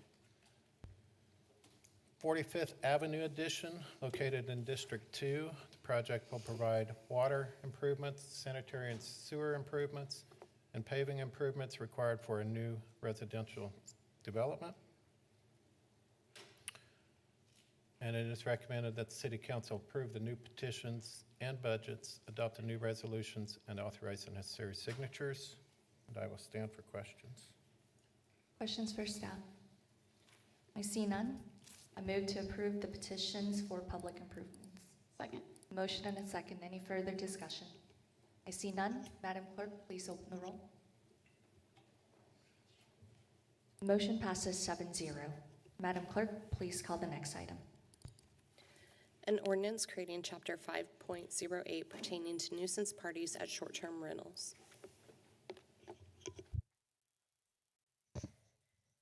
Good morning, Sharon DeCraft, City Law Department. I am back today with revisions to a proposed ordinance which the council considered on August the 20th. At that time, there were concerns expressed under what circumstances property owners could be cited for violation of the ordinance. The ordinance remains the same as far as the number of people and the types of activities that would constitute a nuisance party to be held responsible under the ordinance. The ordinance has been changed so that it provides that a responsible party can only be held responsible for violations of a nuisance party if they're on the premises, if they have been made aware of the party occurring by a law enforcement officer or other city official and they fail to do something to disperse the party, or there are facts and circumstances with which exist that a reasonable party knew or should know that an unlawful party was occurring. My thought would be phone calls from neighbors, written notifications prior to the party, if they were notified that there were activities on Facebook. There's a number of different ways that that could be proved by evidence. The penalties remain the same. First offense is a $500 fine. Second and subsequent offenses are up to $2,500 or a year in jail. Law enforcement may ask that party activities cease and participants must disperse. The ordinance is limited to short-term rentals, and it doesn't affect the city's nuisance process through excessive police calls.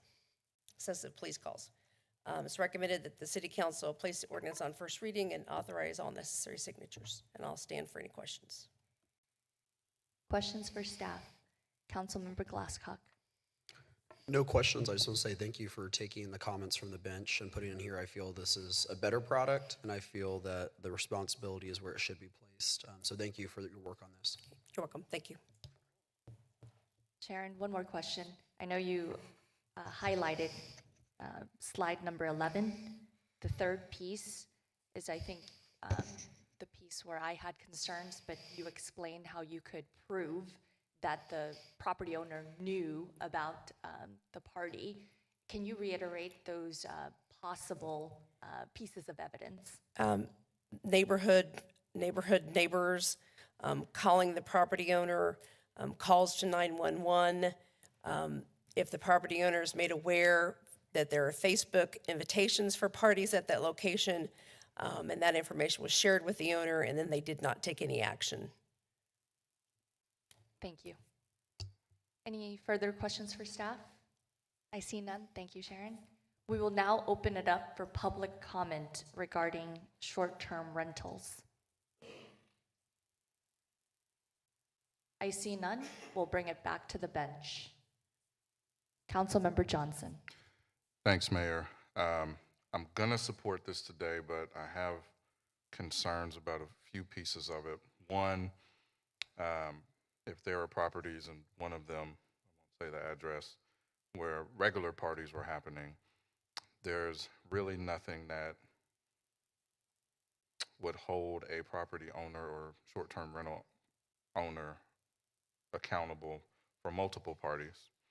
And if multiple parties are happening and they aren't notified, it just continues to be a party house. They can say they weren't notified, they didn't hear from law enforcement outside of at the time of the party, which at that point it's over. It could be a one and done. It could be something that continues to happen at a property. The other thing is, I doubt neighbors are friends with these folks on social media and these different places to see these parties being promoted. When we passed our original ordinance to legalize short-term rentals, we talked about these shouldn't be party houses because of the one example that sparked a lot of the conversation where someone was murdered. I saw personally on social media, because I'm friends with a lot of different people, 3 different parties being advertised for short-term rentals. I'm connected probably more so because I'm elected. Some person who just owns a short-term rental may or may not see that. So will neighbors know? Are neighbors friends with the young people or their parents that are promoting these? I doubt it. This does take some steps to address it, but I think where it was before really could make sure that the short-term rental owner could address those things. I know the folks in Crown Heights want to see more than this, but I'll support it because it does take some steps forward. But I do believe those will be things that we hear about later because people still rent out these houses for house parties because they don't want their house messed up. And we see that on social media all the time to this day. So I'm supportive, but those are my concerns. I think those will come back up for council to address in the future because especially when saying somebody has to be present or have to have that notification, law enforcement's not going to be on social media looking for parties all the time either. They're looking for other activities. So if they see it and let someone know, great, but I doubt that's their number one priority. Councilmember Johnson, since this was a project of yours, would you like to make the motion? Thank you, Mayor. I would move that the council place the ordinance on first reading and authorize the necessary signatures. Second. Motion and a second. Any further discussion? I see none. Madam Clerk, please open the roll. Motion passes 7-0. Madam Clerk, please call the next item. Public hearing and request for letter of intent for healthcare facilities revenue bonds, Presbyterian Manors, Inc.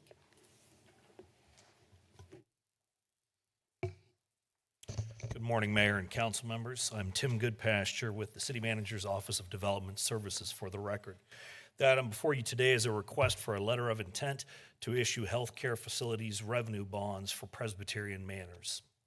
Presbyterian Manors is a 501c3 private, not-for-profit organization that is headquartered in Wichita. It is a provider of independent and assisted living care facilities throughout Kansas and Missouri. The City of Wichita has acted as the issuer of bonds for Presbyterian Manors since 1990 and acts as the host issuer throughout the state of Kansas through interlocal agreements. The company's headquarters is at 2414 North Woodlawn, which is north of 21st Street on Woodlawn.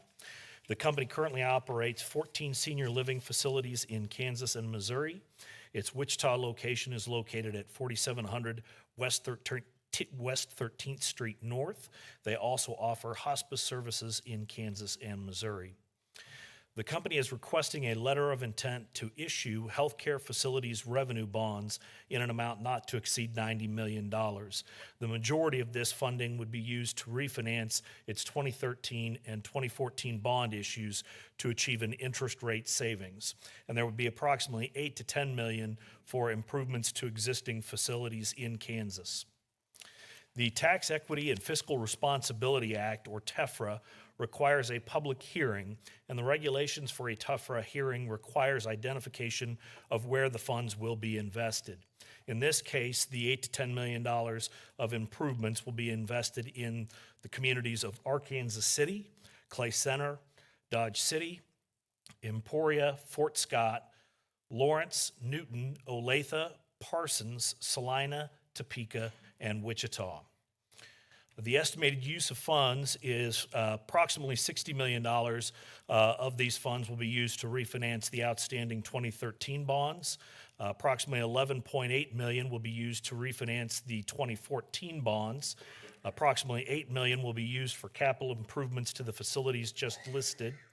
Approximately $7.7 will be used for the debt service reserve fund, and approximately $1.6 million will be used for the cost of issuance, for a total of approximately $89 million. Healthcare facilities revenue bonds are a form of industrial revenue bonds, and they are a mechanism for achieving a sales tax exemption and/or a property tax abatement. The city is not lending any money in this scenario and bears no risk. The company is required to achieve all of its own financing, and no taxpayer dollars are at risk. Therefore, it is recommended that the City Council close the public hearing, adopt the resolution of intent, and authorize the necessary signatures. Bruce Sugaran, who is the president and CEO of Presbyterian Manors, is here and can answer any questions specific to the projects, and I would be happy to stand for any questions as well. Thank you very much. May we ask Bruce to come forward so he can share about Presbyterian Manors?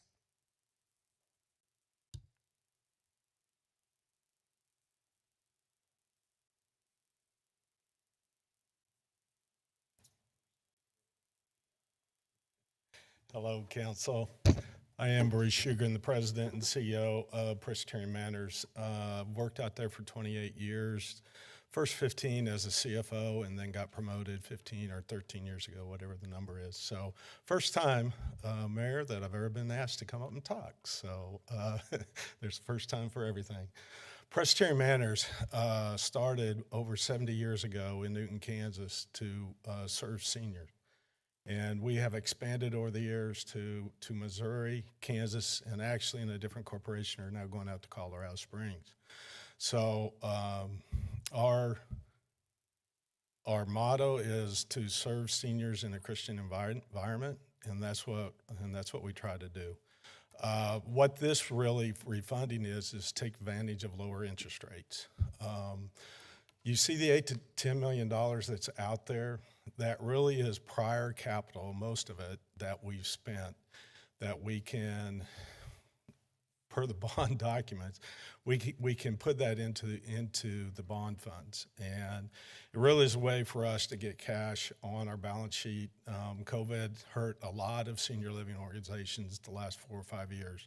We are still into a line of credit that we'd like to get out of, and that's really what that is about. It's about past capital expenditures over these last 18 months. That really is what we're asking reimbursement for throughout our system in Kansas. So I don't know if you have any specific questions. I think our system is one of the top in the nation, and we do a great job of serving seniors, and we want to continue to do that. I appreciate that you provide housing for our seniors at a very reasonable price. And so my question to you really is, how can we get more of this type of housing in our community, as our community is still in need of many units? And I know that you just mentioned Wichita is among the group of facilities that will get some improvements, but our community is, again, still in need of a lot of housing. We look at it, everybody, you can ask my staff, it's market driven. Wichita is definitely one of those areas where there is a market.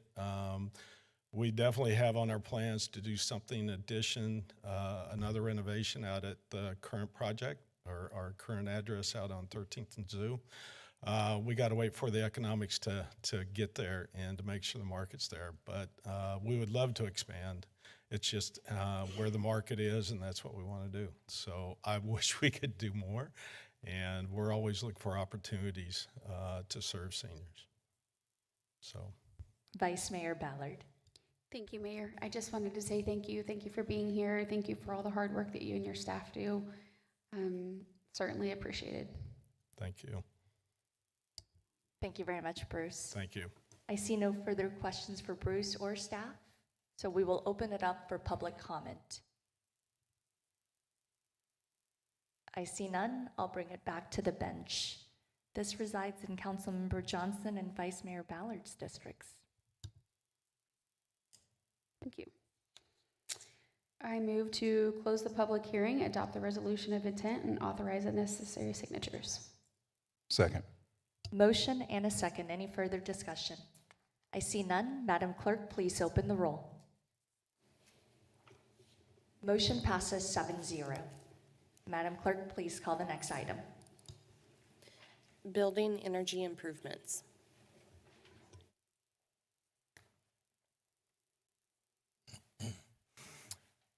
Good morning, Mayor, Council. Chris Sewell, Public Works. This particular item, we're asking to initiate building energy improvement money that's an ongoing projects in the adopted CIP. This money is intended to increase the energy efficiency of equipment, lighting, HVAC, control systems, and we focus it on high ROI projects first. And typically those are lighting. They're the low-hanging fruit of energy projects. They typically result in a simple payback, 7 years or less. Some of the background projects we'll go through here have much quicker paybacks because they had higher wattage lamps that were operated for longer amounts of time, so the difference when you go to LED is much greater. This was a pilot project we did in City Hall many years ago. It only involved 11 fixtures, and normally we wouldn't do a pilot project just to prove that a 15-watt bulb is less than 32 watts. But the fixtures in City Hall are original. They're from 1976, and they're kind of a unique fixture. They're what's called trough or return, meaning they're not a standard 2x4 size. So it made more sense for us to figure out a tube replacement to go up into these fixtures rather than just replace the entire fixture by itself. Because if we had to do that, we would have to change the ceiling grid, which would change the acoustical tile, which would change the wall layout. It would be a tremendous mess. So that's why we went with a pilot, figure out what kind of tube we could put in the existing fixture and still get a much lower wattage, which we did here. We cut power by over half, and the payback is just a shade over 5 years when we do that in our office areas. Come on. There we go. Parking garages, hot topic as of late. Back in 2020, we actually upgraded all of the parking garages to LED lights. At 6 of those parking garages, we added daylight and occupancy sensors as well, trying to make sure they're not on when there's bright sunlight available already. And the 6 garages that were done under that project were State Office Building, Old Town Hotel, Old Town Cinema, the Ambassador Block 1 garage, and City Hall. The other 2 parking garages that exist, the Broadview garage, were not responsible for the lighting, and the Market Street garage had already been improved through a $9 million project roughly 10 years ago. So all garages at this point are LED.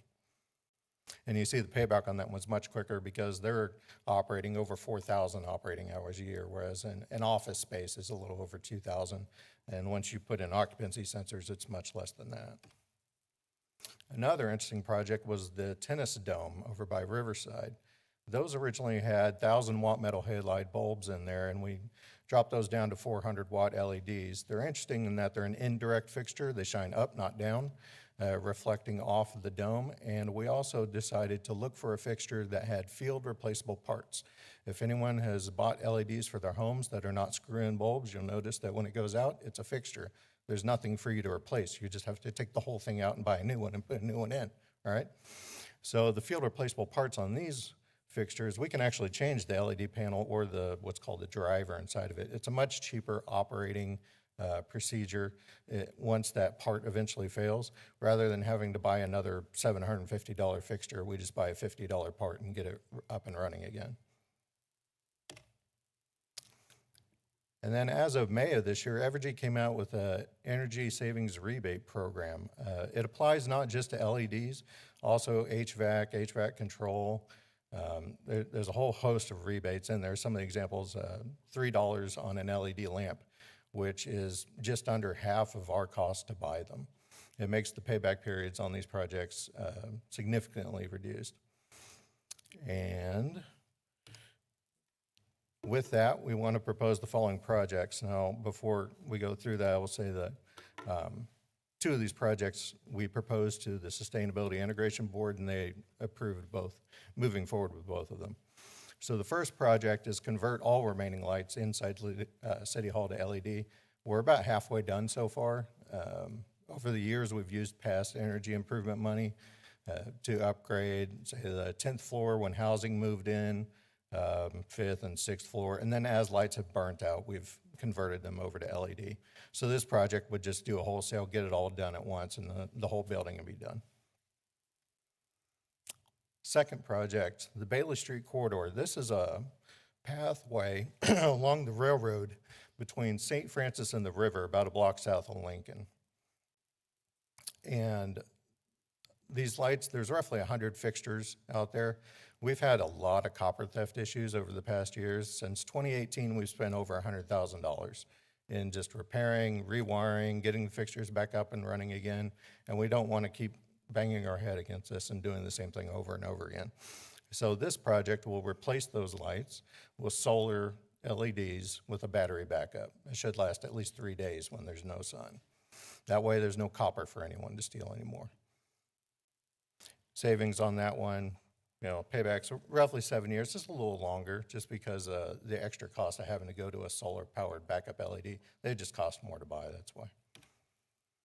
And then also upgrading all the recreation centers. We'll start with the gymnasiums at all the recreation centers, Boston Edgemore, Evergreen, Linwood, and Lynette Woodard. Brewer is already being upgraded as part of the major project that's going on there, and the Orchard Rec Center has already had the gymnasium lights converted to LED. So this will do the remainders of those facilities as well, payback somewhere around 5 years also. So the adopted 24 CIP includes a grand total of $835,000 GO funding through a combination of 2024 money and ongoing projects of 21 through 23. We recommend initiating all of those at this time and approve the project, adopt the resolution, and authorize necessary signatures. Stand for questions. Thank you. Questions for staff, beginning with Councilmember Hoheisel. Thank you, Mayor. Thank you, Chris, for the presentation. Are there any concerns, or have we gotten any feedback about safety concerns with the lower watt bulbs in the parking garages anywhere? No, I have not heard any concerns. Okay, when we select those fixtures, we look at the lighting output of them and we match what the original was. Okay, I appreciate that. Now the Bailey Street Corridor and Recreation Center projects were presented to the Sustainability Integration Board. Was that just merely presenting them with the project? Did that board have any funds incorporated in this? No, they were not providing any funds. We were just asking for their feedback, whether or not these are good projects to move forward with, make sure they're aware of them, get any kind of feedback we can from the Sustainability Board, make sure they're engaged in the process as we do energy projects. Okay, appreciate it. Thank you. Vice Mayor Ballard. Thank you, Mayor. Could you go back to the slide? I'm sorry, I don't know which one it is, that showed the savings from the parking garages? With the annual savings, is that pushed towards a new project, or that's just savings that you guys use for something else? Right now, it's up to whoever's running the parking accounts to do whatever they do with it. Thank you. I had a question regarding the Bailey Street corridor. Can you again reiterate how much in copper theft we have lost in trying to repair those that equipment, and then how you will signify that these are solar lights, so please don't try to destroy? Right. So second question first. The solar lights, they only steal the copper from the junction boxes that are in the ground or on the pole. There won't be anything there for them to take anymore, so they're not going to be able to climb up the pole and steal. Well, I guess if they rent a bucket truck and do that. I'd be quite impressed. But no, this is about as secure as we can make them. And then to your first question, back from 2018 is as far back as I went. We spent over $100,000 just fixing that one location. We had tried new security junction boxes, security screws on those. We tried hiding them with silicone. We tried burying the junction boxes. They dug them up and cracked them open with pry bar. At this point, I think our best case, we just get rid of the wire, go solar, and don't have to worry about it. Thank you very much. I think it was to highlight the amount of $100,000 for just one location, and even in cost savings, it's not even that amount. It's just a reminder that every time we make investments into our community, if we can, again, take care of it and community members know that it's a problem, then maybe they can call 911 and say, we're seeing someone messing around with those boxes, because this is not the only location. Right. Thank you. I see no further questions for staff. We'll open it up for public comment. I see none. We'll bring it back to the bench. I will motion to approve the project and adopt the bonding resolution. Second. Motion and a second. Any further discussion? I see none. Madam Clerk, please open the roll. Motion passes 7-0. Madam Clerk, please call the next item. Funding for 2025 water and sewer main improvements.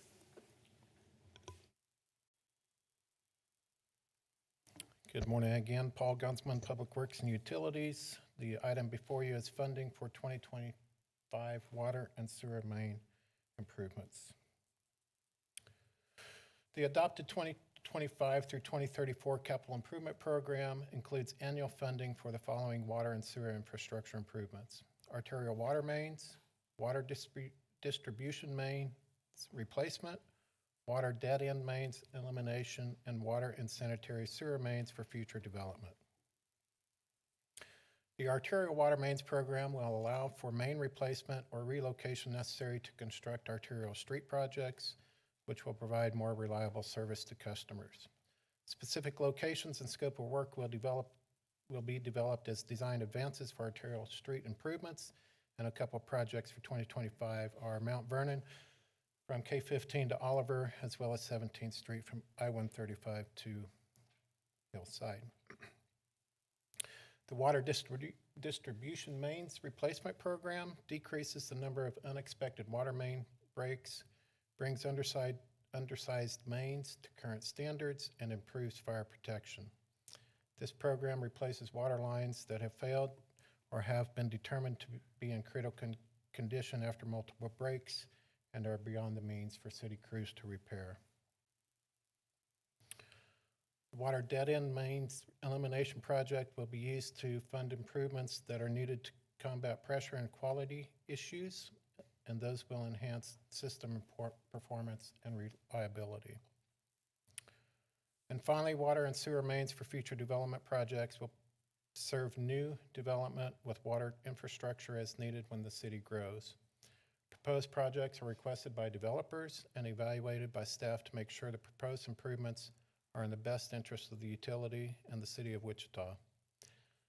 This account will be run on a first-come, first-served basis, and a few locations that have been identified for 2025 is Webb, south of Pawnee, 119th Street, south of Pawnee, as well as the area northwest of Central and 135th Street.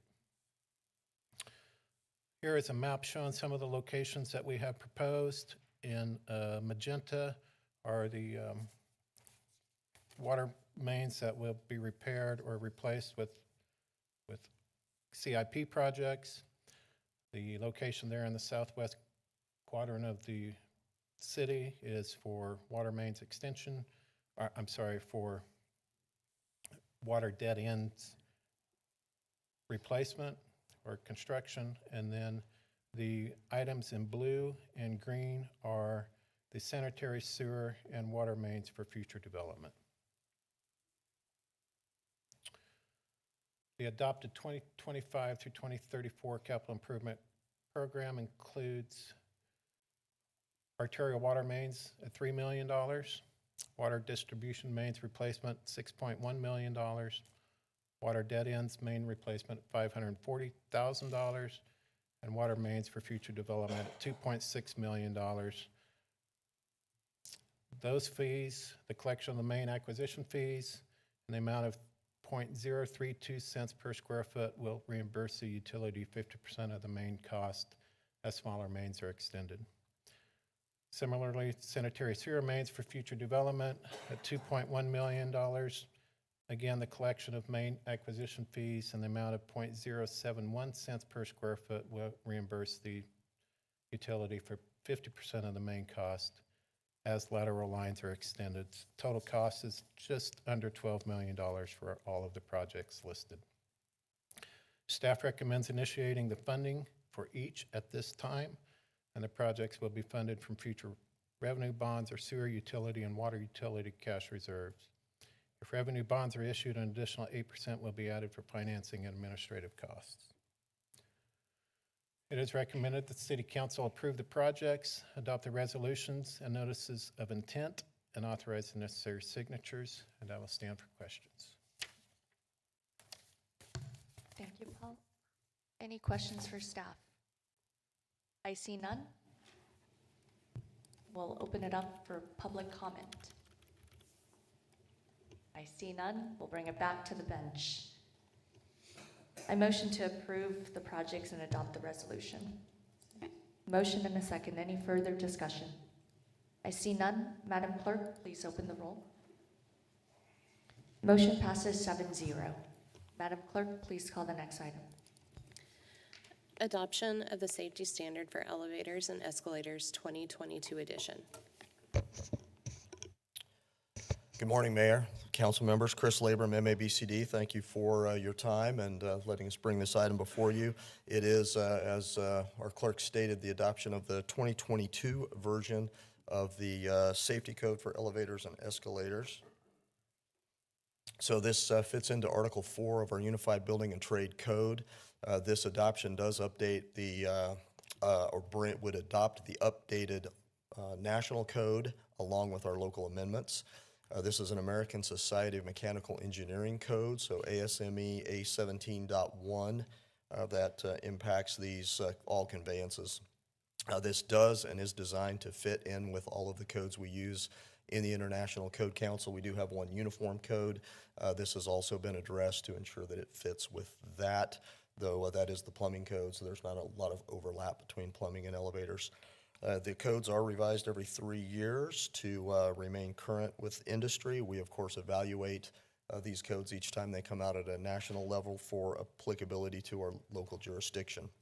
So the related codes in this instance are listed here. Again, these have been coordinated. Interestingly, we do have several codes, basically all of these, coming forward for adoption in the near future. So this actually, since this one is first, the coming codes will more so be made to fit it, but it is, of course, part of the adoption process to ensure that all of those are compatible. So the latest adoption of this particular code was in December of 2020. That puts us currently in the 2019 version of A17.1, and we currently have 16 local amendments. This will move us to the 2022 version, and we've been able to reduce our number of local amendments to 8, so we're happy to be able to cut that in half. I assume that you all recall that there have been changes at the state level with the elevator program, so that has driven some changes in our program and our program management. This code will ensure that we remain current with the Kansas Elevator Safety Act, which did amend KSA 44-915, adding those standards, and then the Office of the State Fire Marshal, who oversees that program now, they implemented this same code in July 1st. So we had held a bit on our adoption to see what the state would do. Now that they've moved forward with the 2022, we are doing the same. As a reminder, our codes affect a lot more than just the city of Wichita. Of course, in elevators, it is mostly Wichita. We have 1,642 conveyances that we oversee. Just over 1,500 of those are in the city of Wichita, so the vast majority. But we do still have some impact to the county, as well as some of the adjacent cities that we service. We have seen that this code has been very successful. We've seen no management issues. We have not had any issues with the industry. All parties have been very cooperative. And then this code also brings relatively minimal change. And we will, of course, discuss the changes that we feel the public needs to see. The adoption process in particular with this code was led by the Board of Electrical Appeals. And of course, our chief electrical and elevator inspector, who's Chris Nordick, he did a lot of work to bring this together and has done a lot of work recently to adapt our program with those state changes. So we greatly appreciate his efforts. Industry associations that were consulted and a part of this include the manufacturers and the industry engineers who are actually building and designing the elevators. The Elevator Constructors Union, which is statewide in this case, since that is not a very large industry, as well as elevator suppliers. And then, of course, fire department is the first to respond to any elevator incident, and also a lot of safety factors there for our firefighters. So Wichita Fire as well as Sedgwick County Fire District 1 are very involved with this adoption. To hit those amendments, or excuse me, not amendments, to hit those changes that we want to emphasize, and also want to emphasize with this that these are not local amendments. These are changes to the national code. We have elected not to amend them as we saw they would, that they're sufficient as is. So first is increased lighting in the hoistways. So again, this is a safety factor for emergency response as well as mechanics or anyone who may be working in the hoistway. This also does add a code requirement for an on-off switch for that light at the top of the hoistway. The code has always required one at the bottom. Most elevators have them at the top and the bottom. Now the code will just require that. And again, this would be for new elevators only. There'd be no reason to have to retrofit an older elevator. Second is in regard to pit access. So there's a lot of different ways that mechanics access the pit. Interesting with elevators is when maintenance is taking place, they're often not locked out. They do have to move the elevator often in order to do the maintenance, to do the actions. And if something malfunctions, there's not much place to go in the pit. So there are a lot of safety factors for the mechanics there. What this adds is if a fixed ladder is used to access that pit, then that ladder does now require a weight-on switch, which would detect the weight of the mechanic on the ladder and lock the elevator out. A lot of elevators that are ladders that are used now, they fold out. When they fold out, it automatically locks the elevator. That would be another example. So this just adds an additional safety device to this type of ladder. So they still have there's still a lot of options in design of an elevator as to which features they use. This one also only applies to specific elevators and to new elevators. We currently have none of these in our jurisdiction, but it is possible that an elevator could be built in an area where we know it's going to flood, and it would be built to standards to withstand that water and to deal with the flood. And so a new code provision simply adds an alarm for that, so that there is a flood detection, and it is signaled that there's water in the hoistway. Excuse me. This one is actually a provision so less restrictive than the code has previously been, in that it used to ensure that anything not related to the elevator was out of the hoistway. With new technology and design, there are now some items, specifically the radio transmitters that the firefighters use, are allowed to be inside the hoistway. So we can now have some safety equipment installed in the elevator hoistway. Now, also, again, this would be new elevators and only if this type of elevator is used. But like with everything else, we do have and see new elevators that are controlled remotely through Wi-Fi. So the mechanics have an app, and they can view the elevator status and do some of their work remotely through that app to control the elevator. So what this has added is, if it is a internet-connected elevator, it adds some security requirements, just robusts what is required there, so that the elevator could not be hacked, so to speak. And then lastly, as pointed out earlier, we did remove 8 amendments that we now consider obsolete. These all dealt with freight elevators, freight and maintenance type elevators, non-personnel elevators. And we had previous amendments that referred back to the requirements for passenger elevators just to ensure that all safety elements were met in the hoistway and in those areas. Given the advances in the last few cycles of code, there's no reason to continue that. They're sufficiently covered in their own sections. And so at this point, we're able to comfortably remove those and are happy to do so. With that, we did take this to the Board of County Commissioners on the 21st of August. The official public hearing was held there. We only had one member of the public speak. He's a building owner. He did ask one question to ensure that all of the amendments I just covered would be new elevators only, and that is correct. And then he actually did express support for Chris and his staff and the great work that they and the Board of Electrical Appeals have done to provide for safety in the community. And then the last thing I would like to point out and ask for as part of this is, since the fire marshal, state fire marshal, has moved forward with their adoption, we would like to make this effective upon publication. Normally, we would make it effective on the 1st of January. We do see that, again, the changes are fairly minimal. Most of these changes are already in place. We do have the existing elevator code. We do have stipulations to where, through a variance process and several different things, we will work with anyone through that transition that may be bringing us an elevator where we would need to do so. Obviously, everything in construction or already in design with us would be allowed to continue with the today's code.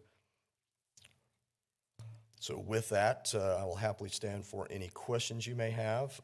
Then, of course, would certainly expect we take public comment. Thank you, Chris. We'll begin with Councilmember Glasscock. Thank you, Mayor. Just one quick question. I know you list the BEA's proposed approval of 7-0. What was the vote of the county commission to? It was unanimous. Thank you. Councilmember Johnson. Thanks, Mayor. Thank you, Chris. This is a question for either you or Jennifer. With what you just suggested about being effective upon publication, does that need to be in the motion for that?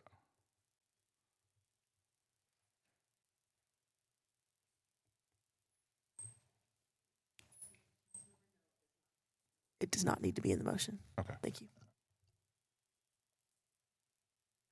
Chris, I had a couple questions. I know that you mentioned that projects already under construction would still fall under today's guidelines, but now moving forward, if this passes, then the new guidelines take effect. That is correct, Mayor. So, for instance, Biomedical Center will likely have an elevator, so new measures will be taken. But there is, I think, a construction project not too far away from Biomed right now, the new hotel. So that one will still apply with these measures? So if this design has already been submitted, it would still go with the 19 code under which it was submitted. And then also note that when we're getting into renovated buildings, that's actually the existing elevator code, or there is an existing elevator code in place that helps us match those up with an existing building, a prior elevator, and then what is being done with a remodel or a new renovation. So that helps us to bridge that gap. Thank you, Chris. I see no further questions. We'll open it up for public comment. I see none. We'll bring it back to the bench. I will just say thank you to you, your team, and also the volunteers who are part of the board. I think it's often not recognized, but anyone can serve on these public boards, and they are on our website at wichita.gov. And I appreciate the electrical board for following up with this recommendation. And so just wanted to say thank you to those volunteers as well. I motion to approve the recommended action to place this on first reading, amend Article 4, Section 5, Article 4, Section 6, Article 4, Section 7 of the Wichita-Sedgwick County Unified Building and Trade Code, and authorize the necessary signatures. Second. Motion and a second. Any further discussion? I see none. Madam Clerk, please open the roll. Motion passes 7-0. Madam Clerk, please call the next item. Acquisition of 1025 North Main for the Multi-Agency Center.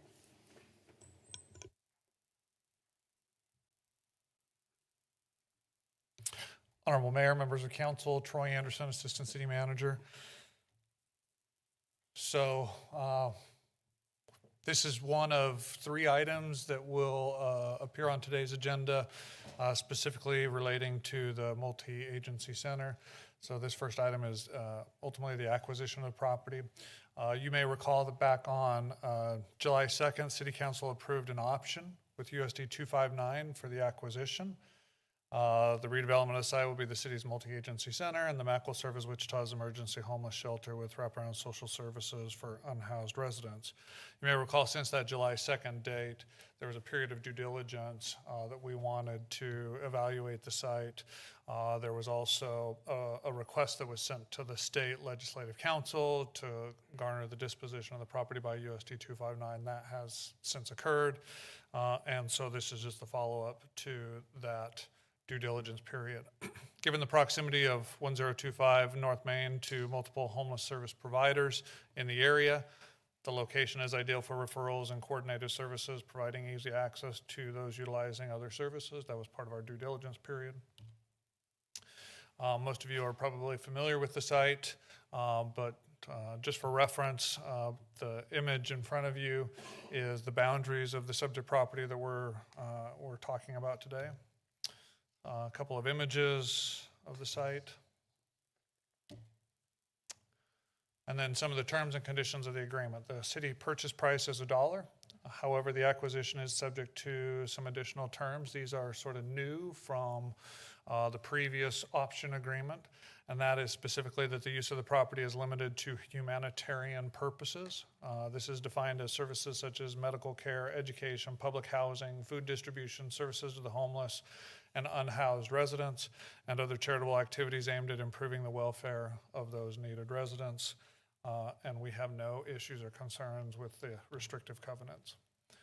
Prohibited uses include any commercial, industrial, or residential use that does not directly support humanitarian objectives. Again, staff has no objection to the restrictive covenants. Budget of $2,500 is being requested for closing costs. So again, even though the purchase price is $1, there are closing costs that need to be expended, hence the $2,500 budget. And therefore, staff is recommending that City Council approve the real estate purchase contract, authorize the necessary signatures. It's probably going to come up in questions, so I'll just go ahead. This item will go before the Board of Education. It's currently anticipated next Tuesday, September 9th. So just FYI. Otherwise, I'll stand for questions. Questions for staff, beginning with Councilmember Hoheisel. Thank you, Mayor. Where are we at with the other timelines, the State Legislative Council and HUD? Yeah, so specifically as it relates to the acquisition, yes, the Legislative Council, I believe it was end of July, 1st of August-ish. I don't have the date off the top of my hand, but the Legislative Council did not act on their first right of refusal, thereby authorizing USD 259 to dispose of that property. That was sort of a school district. Okay, so we're good with the state right now. Yep, that sort of box has been checked. With regards to HUD, you're probably going to hear a little bit more about that in some of the other items, but specifically as it relates to HUD, we are not using any HUD dollars in the acquisition of the property, so the HUD requirement is not necessary. But we should have some more information available shortly with regards to how HUD plays into the timeline of delivering the emergency winter shelter. But as it specifically relates to the acquisition, their authorization is not required. Okay, just the opening of the shelter. Okay. Yep. Troy, a couple of questions. I know you mentioned obviously the $1 for the property, but $2,500 for title work and closing costs. So can you tell us one more time where this money is going to come from? So we're currently using ARPA revenue replacement dollars to pay for the acquisition and title work and closing costs. Thank you. I see no further questions for staff. We will open it up for public comment regarding the acquisition of this property.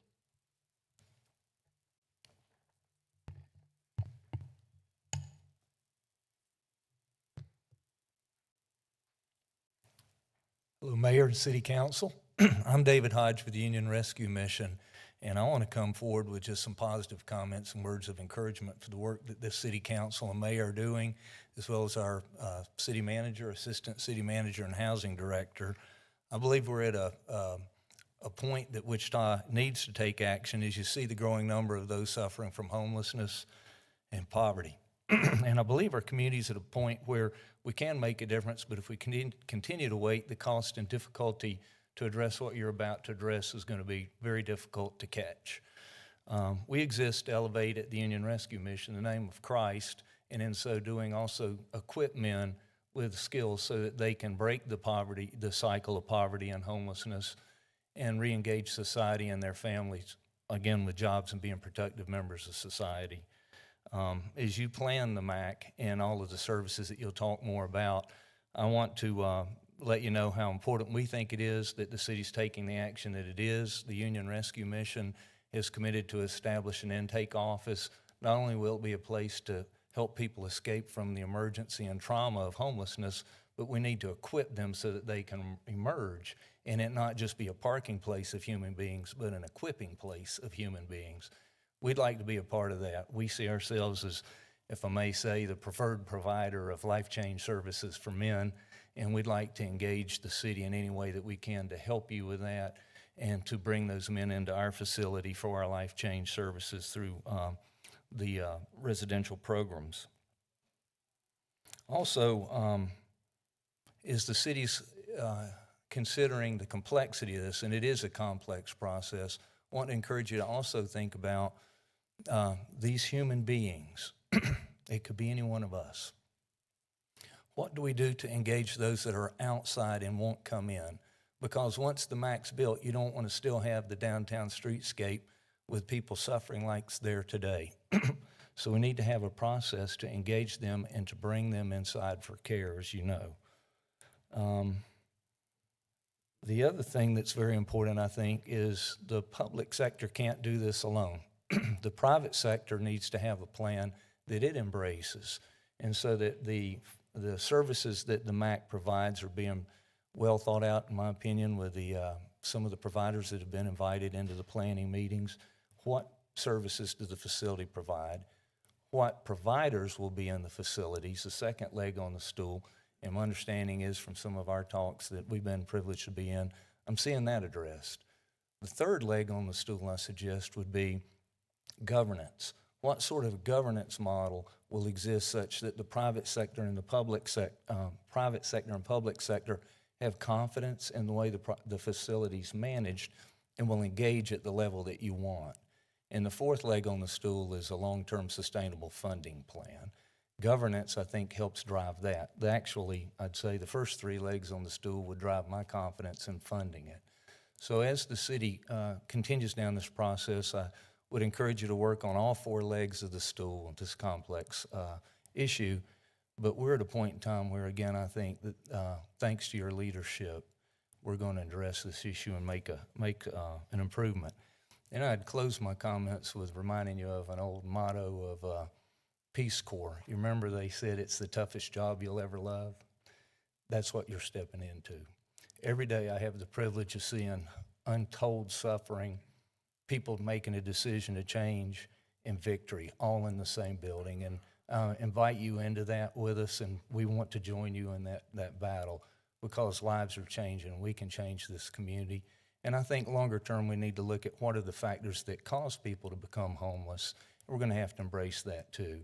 Churches, families, building stronger families, what's causing the young people to leave home and be ill-equipped to make bad decisions. And it's a complex thing, but not only address those that are in need, but also as a community, let's come together to strengthen our families and stop the flow into homelessness. So thank you for letting me address you, and thank you for your efforts. Thank you very much, David. And I think you just touched upon the word that we need to focus on, and that is real change, not spare change. And our city intersections, some of them have those very signs to remind community that there are organizations like Union Rescue Mission, like Humankind Ministries, and others who are really changing the lives of individuals and not just providing some spare change. And again, thank you very much for what you do for our community. Yes, ma'am. Thank you. We'll continue public comment. I see none. We'll bring it back to the bench. Again, this is regarding the acquisition of the property, the former Park Elementary School. I am proud to motion this item.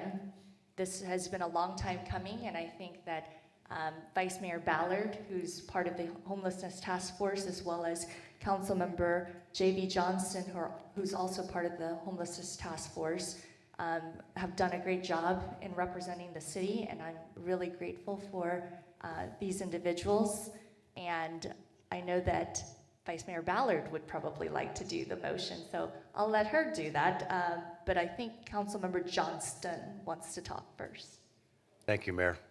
David, thank you very much. I know we've talked about these issues a lot. So how the management is it and the sustainability. And the city, we are working on the plan for that. So pretty extensive plan and putting it in place right now. I also want to remind the public that this is not the total solution. This is only part of the solution. The total solution is a comprehensive plan, including, I would say, enforcement to get people off the streets, but this is part of the plan. The plan is very dynamic, it's robust, and it's going to be hard to execute, but I definitely feel that we are going to execute it. So, David, thank you again for sponsoring, and thank you again for everything that Union Rescue Mission does. Great job. Vice Mayor Ballard. Thank you, Mayor. Thank you so much for being here. I was actually going to share a quick little story. Earlier this week, I was at Bicycle Peddler, and a lady came up to me and asked me if I knew anything about the homeless shelters in Wichita. And the guy that I was with kind of thought it was comical that I'm like the perfect person to ask. And she said, there's a gentleman over here that is looking for a place, can you help him out with a homeless shelter? I was suggesting Union Rescue Mission, and he kind of overheard my conversation and came over, and he was a little bit shy and embarrassed, but very polite, and he said, I actually just finished my 30 days in, 30 days out at Union Rescue Mission. So while we have excellent partners that are willing to help us make this heavy lift, they need us just as much as we need them, and the importance of this MAC is, the ripple effect of it is incredible, not just for the people that we're helping, but for our community. So this is just incredibly important. I feel like we're answering the calls that the community has asked us to make, whether we have staffing issues. So biomedical center, check. We need a state mental health hospital, answer that call, check. This is really, I'll say, the third leg to the stool. This is really one of the last really important legs to the stool for our community to really try to help and embrace mental health as a whole in our community. So I just want to appreciate everyone that has helped us get here, all of the really tough conversations with neighbors that 6 months ago thought they were living next door to a neighborhood school and now are going to be living next to one of the biggest homeless shelters resources in our state. So I just appreciate everyone's really hard work, and it has been really hard, lots of hard conversations, but bringing the neighborhood and our providers alongside is the only way that we're going to be able to make this successful. So I just wanted to say thank you to my colleagues and everybody else that's not even in this room that has helped make this possible. Councilmember Tuttle. Thank you. I'm going to pile on just a little bit, and there's 2 more agenda items regarding this, and I'll probably pile on there too, because I think it's that important. This is truly a very transactional agenda item, right? It's just to approve a real estate contract, but it is essential for us to be able to move forward. And I really just want to thank staff. I want to thank Sally, all of your staff that we don't get to see at council every week like you, Troy Anderson, Assistant City Manager. Your tenacity has been inspiring to make this come to fruition. I remember us traveling to Topeka in January as a council and mayor to talk to legislators, and traveling back in March to speak again to the Human Welfare Committee. And so lots of tenacity, never giving up, always being creative. That's appreciated and respected and valued, so thank you. Also, I want to give a shout out to Vice Mayor Ballard and also Sedgwick County Chair Ryan Beatty. I know you have had many meetings in addition to what the public community meetings have been. So again, thank you for answering questions and reassuring the community that we're all trying to move forward in the right direction. And I'll make sure I reach out to Sedgwick County Chair Ryan Beatty and express my kudos as well. I really want to thank the community. I went to most of the meetings that we had regarding this, and oftentimes the room was packed, and on a Saturday or a Tuesday evening, whenever it may be. And I always say I'm more worried when people don't come and tell us how they feel, even if they don't agree with what we're doing. So thank you to the community who spent their time and gave us their inputs so that we can continue to move this forward. Also want to pile on, thank you, David, for being here. I'm a proud member of the Union Rescue Mission Board. And truly have learned a great deal from you, but never could I learn more than your compassion on this issue. So thank you. And then finally, a thank you to all of our providers who are doing this hard work. As Councilmember Johnston said, we're jumping into the space with the multi-agency center, but it's not going to be a one-size-fits-all. And so we still will continue to have the need for the providers who are addressing our most vulnerable every day. So thank you. Councilmember Johnson. Thanks, Mayor. Seems like everybody took on my speech and broke it up. Said everything I wanted to say, so ditto to everything we've heard, but I wanted to highlight my kudos to Vice Mayor Ballard and our comms team and staff after last year's tough decision on the emergency shelter, because we were in a real tough spot and needed to make some quick decisions. We made some promises to the community about one, that being a temporary deal, and that we would find a permanent solution. And approving this real estate contract moves towards that permanent solution, and Vice Mayor Ballard and our team, comms, management, all working with the community like we said that we would, and hearing their concerns and trying to address those going forward with the MAC. I just appreciate all that work that you were doing. I know it's a lot of conversations and meetings, but we're making progress on this towards one part of a permanent solution. So I just wanted to highlight that and the continued good work, and I know that we're going to continue working with the community on that. Councilmember Glasscock. Thank you, Mayor. I'll echo Councilman Johnson that most of the comments have been taken. Out of the 3 items we're voting on today, though, this is the only one that is in connection with the schools, USG 259. And so I want to thank our partners, the superintendent and the school board, the members of the school board that voted in favor of this. To be supportive of a collaborative solution. This shows that when entities of government work together, we can work together for the betterment of our community, that we don't have to be competing bodies, but we can come together on issues that make sense. And so I just want to thank the school district, the superintendent, and the members that supported this as well. Councilmember Hoheisel. Thank you, Mayor. I'll try to be brief. I echo all my colleagues' sentiments as well, and especially thank you to everybody in the community. This is a community project. This is a Wichita project. Echoing Councilmember Johnston's comments, this is a solution. This is not the only solution. We're still going to need people to come together. Union Rescue, everything you're doing out there, just so many great things you're doing. So we just need to keep this momentum up. There's never ever going to be a permanent solution to this, but we can make things considerably better than they are now, and this is the first step with that. So it's been a heck of a 2.5 years that I've served up here trying to get this through, and I know there have been people working on it longer, and people who have not been working on it as long, but who has put forth quite a bit of effort in trying to get this across the goal line. So I really do appreciate just everybody in the community who is coming together around this issue. And I'll just add a couple of comments before making the vote. I think it's important to recognize that you have 3 separate government bodies that are at play here. USD 259 is its own separate entity. The state legislature is its own entity. And local government with the city of Wichita is different, even with Sedgwick County. And right here, you're seeing three entities to get to this position where we can acquire this property. So again, thank you to USD 259, but also thank you to our state legislators, House Speaker Hawkins and Senate President Masterson, who both were supportive of us moving forward with this by not objecting. So I'm really grateful that you're seeing multiple different entities truly collaborating and trying to help our community get to a better position together. And it shows in this council that we've made this a priority too. And despite the fact that it was not part of our community survey, we heard you, community, and you said you want us to lead and be part of that solution. And so we are. And today's vote, one of three regarding the multi-agency center, is just that. It's true collaboration, it's true partnership, and it's community working together towards solutions together.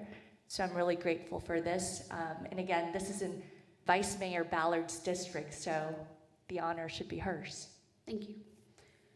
I move to approve the real estate purchase contract, approve the budget, and authorize the necessary signatures. Second. Motion and a second. Any further discussion? I see none. Madam Clerk, please open the roll. Motion passes 7-0. Madam Clerk, please call the next item. Winter Shelter Development Subagreement and Allocation of American Rescue Plan Act funds. Well, good morning, Mayor, members of council. To say excited, that's an understatement right now. Thank you so much for that previous vote. The next item we have for you is the sub-agreement for the conversion of the shelter of the school to winter shelter this year. So just as a reminder, some background, on August 22nd, 2023, the City Council approved a master development agreement with Petra Inc. for the development of the multi-agency center and its associated affordable housing. And just a reminder to you and the public, the MAC vision, we've been talking about this for a long time. This is a vision to provide a one-stop shop for people experiencing homelessness, a place for programs to collaborate, and to provide ease of access into various services. So in our minds, we see this, we're gonna see congregate shelter, non-congregate shelter, housing navigation, housing, case management, benefit enrollment assistance, and employment assistance, all working together simultaneously to help people break that cycle of homelessness. So public consultation and due diligence led us to acquiring the former Park Elementary School property at 1025 North Main from USD 259. You just passed that vote. Thank you again. The inspection of the existing school structure by the MABCD trades inspectors, the fire marshal, and HFG architecture, as well as engagement with the neighborhood and service providers, has concluded the following renovations will be necessary to use the facility for emergency winter shelter for this 2024-2025 winter season. That is the biggest thing for us, the fire suppression system. And that's the one that's going to take the most amount of time and be the most challenging, because we need to make sure that we have piping and sprinklers that cover all of the sleeping areas. And in order to support that fire suppression system, we need a new water line installed. We also need an installation of access control systems so that we can control people coming in and out of the building and coming in and out of different areas of the building. We need light renovation to 20,000 square feet of the 50,000 square foot building to accommodate those sleeping areas. We also, that engagement with the community, are building an 8-foot privacy block wall on the north side of the property. That's 720 feet on the north side that will functionally close access from Water Street and buffer that residential neighborhood to the north.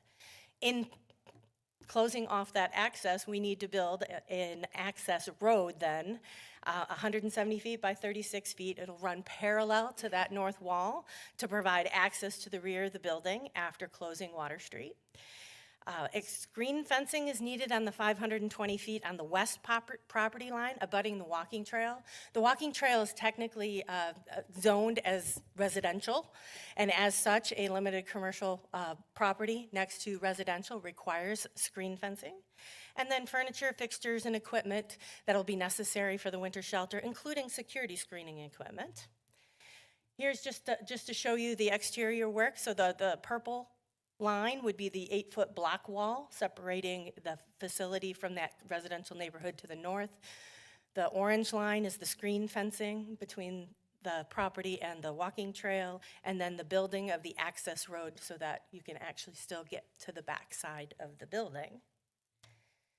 The development agreement with Petra, it sets forth their responsibilities, which includes engineering, design, construction, infrastructure improvements, budgets, schedules, reporting, staffing, accounting, and compensation. The agreement is a cost plus fixed fee contract, which provides for the developer to be reimbursed for actual expenses not to exceed the amounts authorized, plus a developer fee. And the 4.5% developer fee is in accordance with the master development agreement that was passed in August of last year. And so that we have an estimated breakdown of the costs to get ready for winter shelter of just under $2.2 million. The total estimated cost for the project is $2,252,250. $2,174,906 of that for the development agreement, and the remaining $77,344 for all pre-development and other expenses incurred by the city in preparation. So that'll include the Phase 1 environmental assessment, Phase 2 environmental testing, zoning review, acquisition cost, including the closing costs, storage container rentals, and all other costs associated with preparing the site for emergency winter shelter. And there is no impact to the general fund. The Law Department has reviewed and approved the development agreement as to form, and it is recommended that the City Council approve the allocation of $2,252,250 in American Rescue Plan Act revenue replacement funding, and approve the development sub-agreement with Petra for $2,174,906 as a sub-agreement under the Master Development Agreement for renovations at the Park Elementary School location at 1025 North Main Street to prepare for emergency winter shelter, with the remaining $77,344 allocated for pre-development and other expenses incurred by the city, and approve the necessary signatures. Ooh, that was a long one. And I stand for any questions. Thank you, Sally. We'll begin with Councilmember Hoheisel. Thank you, Mayor. We have quite a list here of things we need to address. And we are aiming for Thanksgiving to make sure to have the emergency shelter open by Thanksgiving. We are hopeful. What are the things that we need to have done before we can open it on Thanksgiving? The fire suppressant, I believe for sure, is a must-have. The fire suppression system is a must-have for sure, as well as access control. Okay, so those are the only two things that we must have done before. We're going to have some equipment, such as the security screening equipment and things like that. But yes, in order to use it, though, in the limited commercial space, we're going to be needing to work on the screening fencing. Because even if we didn't do the block wall, screening fencing would be required between the site and the neighborhood to the north. We've just upped that to the block wall to provide a bigger buffer because it is right there against that residential neighborhood. Okay, so yep. quite a list we got to get before Thanksgiving. Correct. I don't suppose we have a timeline on that quite yet. It's not. I'm not as comfortable with the timeline right now, but we are working diligently with the developer and our partners, and we'll most likely need to be creative. It may mean opening certain sections of the building before others. We're going to do everything we can to get it open as soon as possible. Okay, thank you. Vice Mayor Ballard. Councilmember Hoheisel stole a couple of my questions. I really appreciate the graphics, just because it helps us explain to the community what to expect a little bit easier than just saying it. So I appreciate that. I was just going to ask about the timeline and the screening wall. So can you go to slide number 83? Yep, there you go. I'm going to ask questions regarding the development fee of 4.5%. I know that this was agreed upon last year in the master development agreement. Can you tell us, is this 4.5% from the total estimated cost, or explain how you got to 93,650? It is 4.5% of the development costs. And again, this is a reimbursement rate that could fluctuate. It's a not to exceed, so it could potentially come down. But it is 4.5% of the construction costs, all of the costs associated with developing the property. And that is spelled out in the master development agreement for a non-low-income housing tax credit project. Those type of projects have a different type of development fee structure as dictated by the state under the qualified allocation plan. But in that agreement, as we knew there would be non-tax credit type development too, we made sure to include the developer fee. And what's this 25% contingency? We don't know what we're going to get into, right? With every project, you never know once you start getting into the work. Like, for example, one of the things brought up by the providers was the need to remove the drop ceiling in all of the sleeping areas. Well, once we start opening up the drop ceiling, we're not quite sure everything we're going to see. And the fact that we're needing to bring this together so quickly so that we can get the design work going, so materials can be ordered, we wanted to make sure we had enough of a contingency to be able to deal with the unknowns. In addition to, so the development fee of 4.5%, I'm going backwards now. Yep. This will be in addition to other construction costs that we will incur in phase 2, which would be the actual MAC. Right, so this project is actually 3 separate projects, and that has been deemed by HUD's environmental office as 3 separate projects because all 3 of them could be done independent of each other. You could buy the school and just do winter shelter. You could buy the school, just do multi-agency center. You could buy the school property and build affordable housing in the future. So they've deemed it as 3 separate projects. So you'll be seeing things brought forward as 3 separate projects. This first project is just preparation for this year's winter shelter. Pretty soon, hopefully in the next couple of months, we'll be bringing forward information for the second project, which will be the full build-out of the MAC, which will include all of the office space, medical space, every other area of the project other than the sleeping areas for shelter.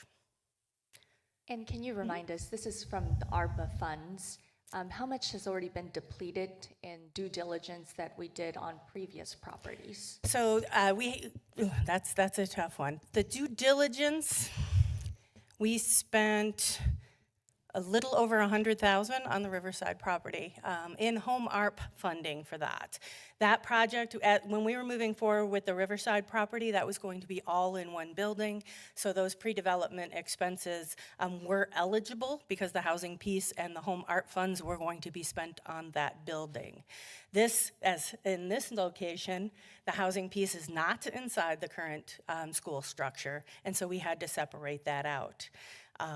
But yes, those due diligence expenses associated with Riverside are sunk costs at this point. Vice Mayor Ballard. Sorry, thank you, Mayor. I know you mentioned that the MAC is going to be broken up into 3 phases, we'll say. So while the winter shelter is going on, will you start phase 2, I assume? That is the hope, yes. So we'll start with design for winter shelter, then construction will begin thereafter. While construction begins, design for the MAC will start. We will hear on the low-income housing tax credits in October. So as soon as we hear on that, if that's a go, design and things for the third project will start at the same time. So we'll have a lot of overlap between the 3 projects. And do we have a backup plan if we don't get the LIHTC credits, or we wait to apply again? Well, probably both. We have a strategy for being able to build the 50 units on the park site without the credits if we weren't to get them. The 125 units at the second location is not going to be feasible without actually obtaining the credits. If we weren't to get them through this round, yes, we could apply again in 2025.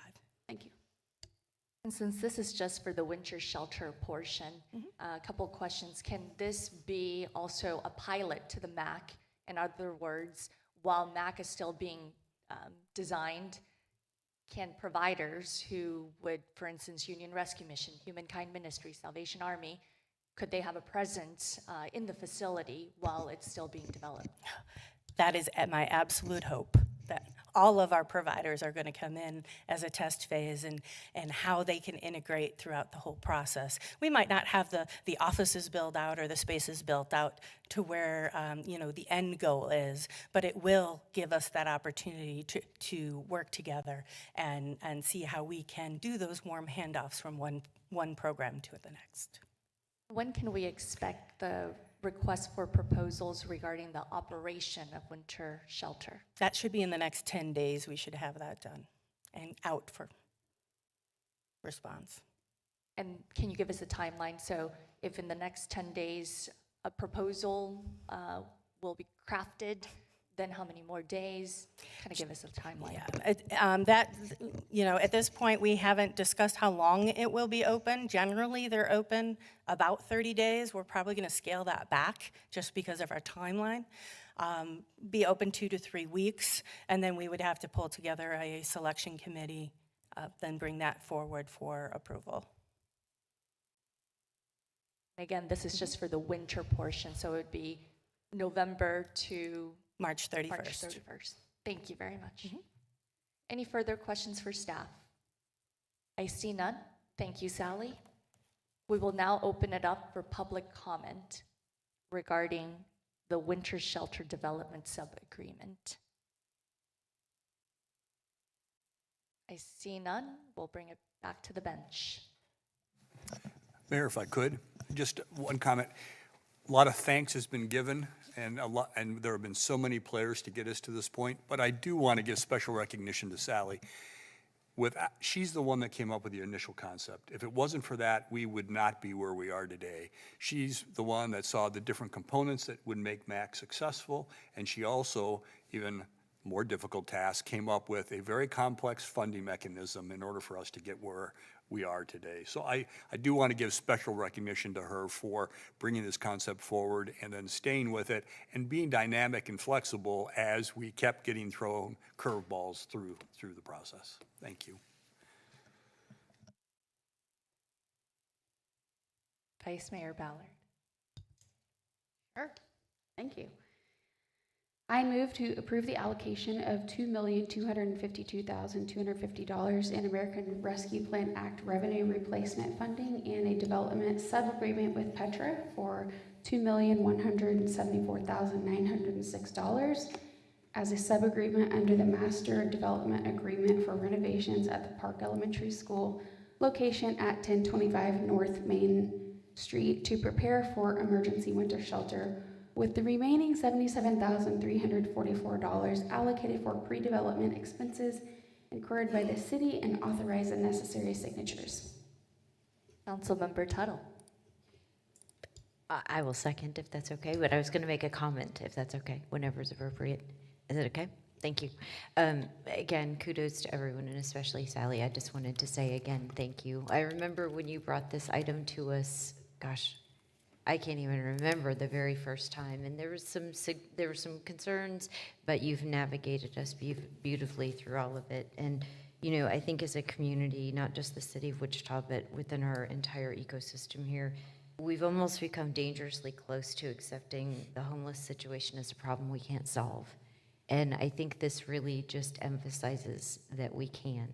Again, it's not going to be the answer for everyone, or it's not going to be the fix for everyone, but it's just a step in the right direction. I could not be more proud of this council that this has been something that we have unified on since day one. We haven't agreed on everything, but this is one topic that we absolutely have. And I just want to make one final thought. I think everyone knows my passion and advocacy for the arts, and one would not think that you could combine arts and homelessness, but many, many, many years ago, Vincent van Gogh said to save a life is a real and beautiful thing. To make a home for the homeless, yes, it is a thing that must be good. Whatever the world may say, it cannot be wrong. Thank you. We have a motion and a second. Any further discussion? I see none. Madam Clerk, please open the roll. Motion passes 7-0. Madam Clerk, please call the next item. ZON 2024-32, CON 2024-61, zone change requests to amend protective overlay number 351 and conditional use requests to allow entertainment establishment in the city within 300 feet of residentially zoned property generally located on the east side of North Meridian Avenue and within 300 feet of Southwest 51st Street North, 5130 North Meridian Avenue. Good morning. Scott Wadle from the Planning Department, here to present this item. In this case, as you heard, the applicant is requesting approval of an amendment to an existing protective overlay in order to allow entertainment establishment in the city on the site. In addition, they are also asking for a conditional use in order to permit entertainment establishment within 300 feet of a residential zoning district. This item is being heard today because one protest was received against the application. In terms of the request, the applicant has indicated that they are requesting the zoning change so that they can use the property for entertainment and for events, which may include a combination of alcohol plus entertainment.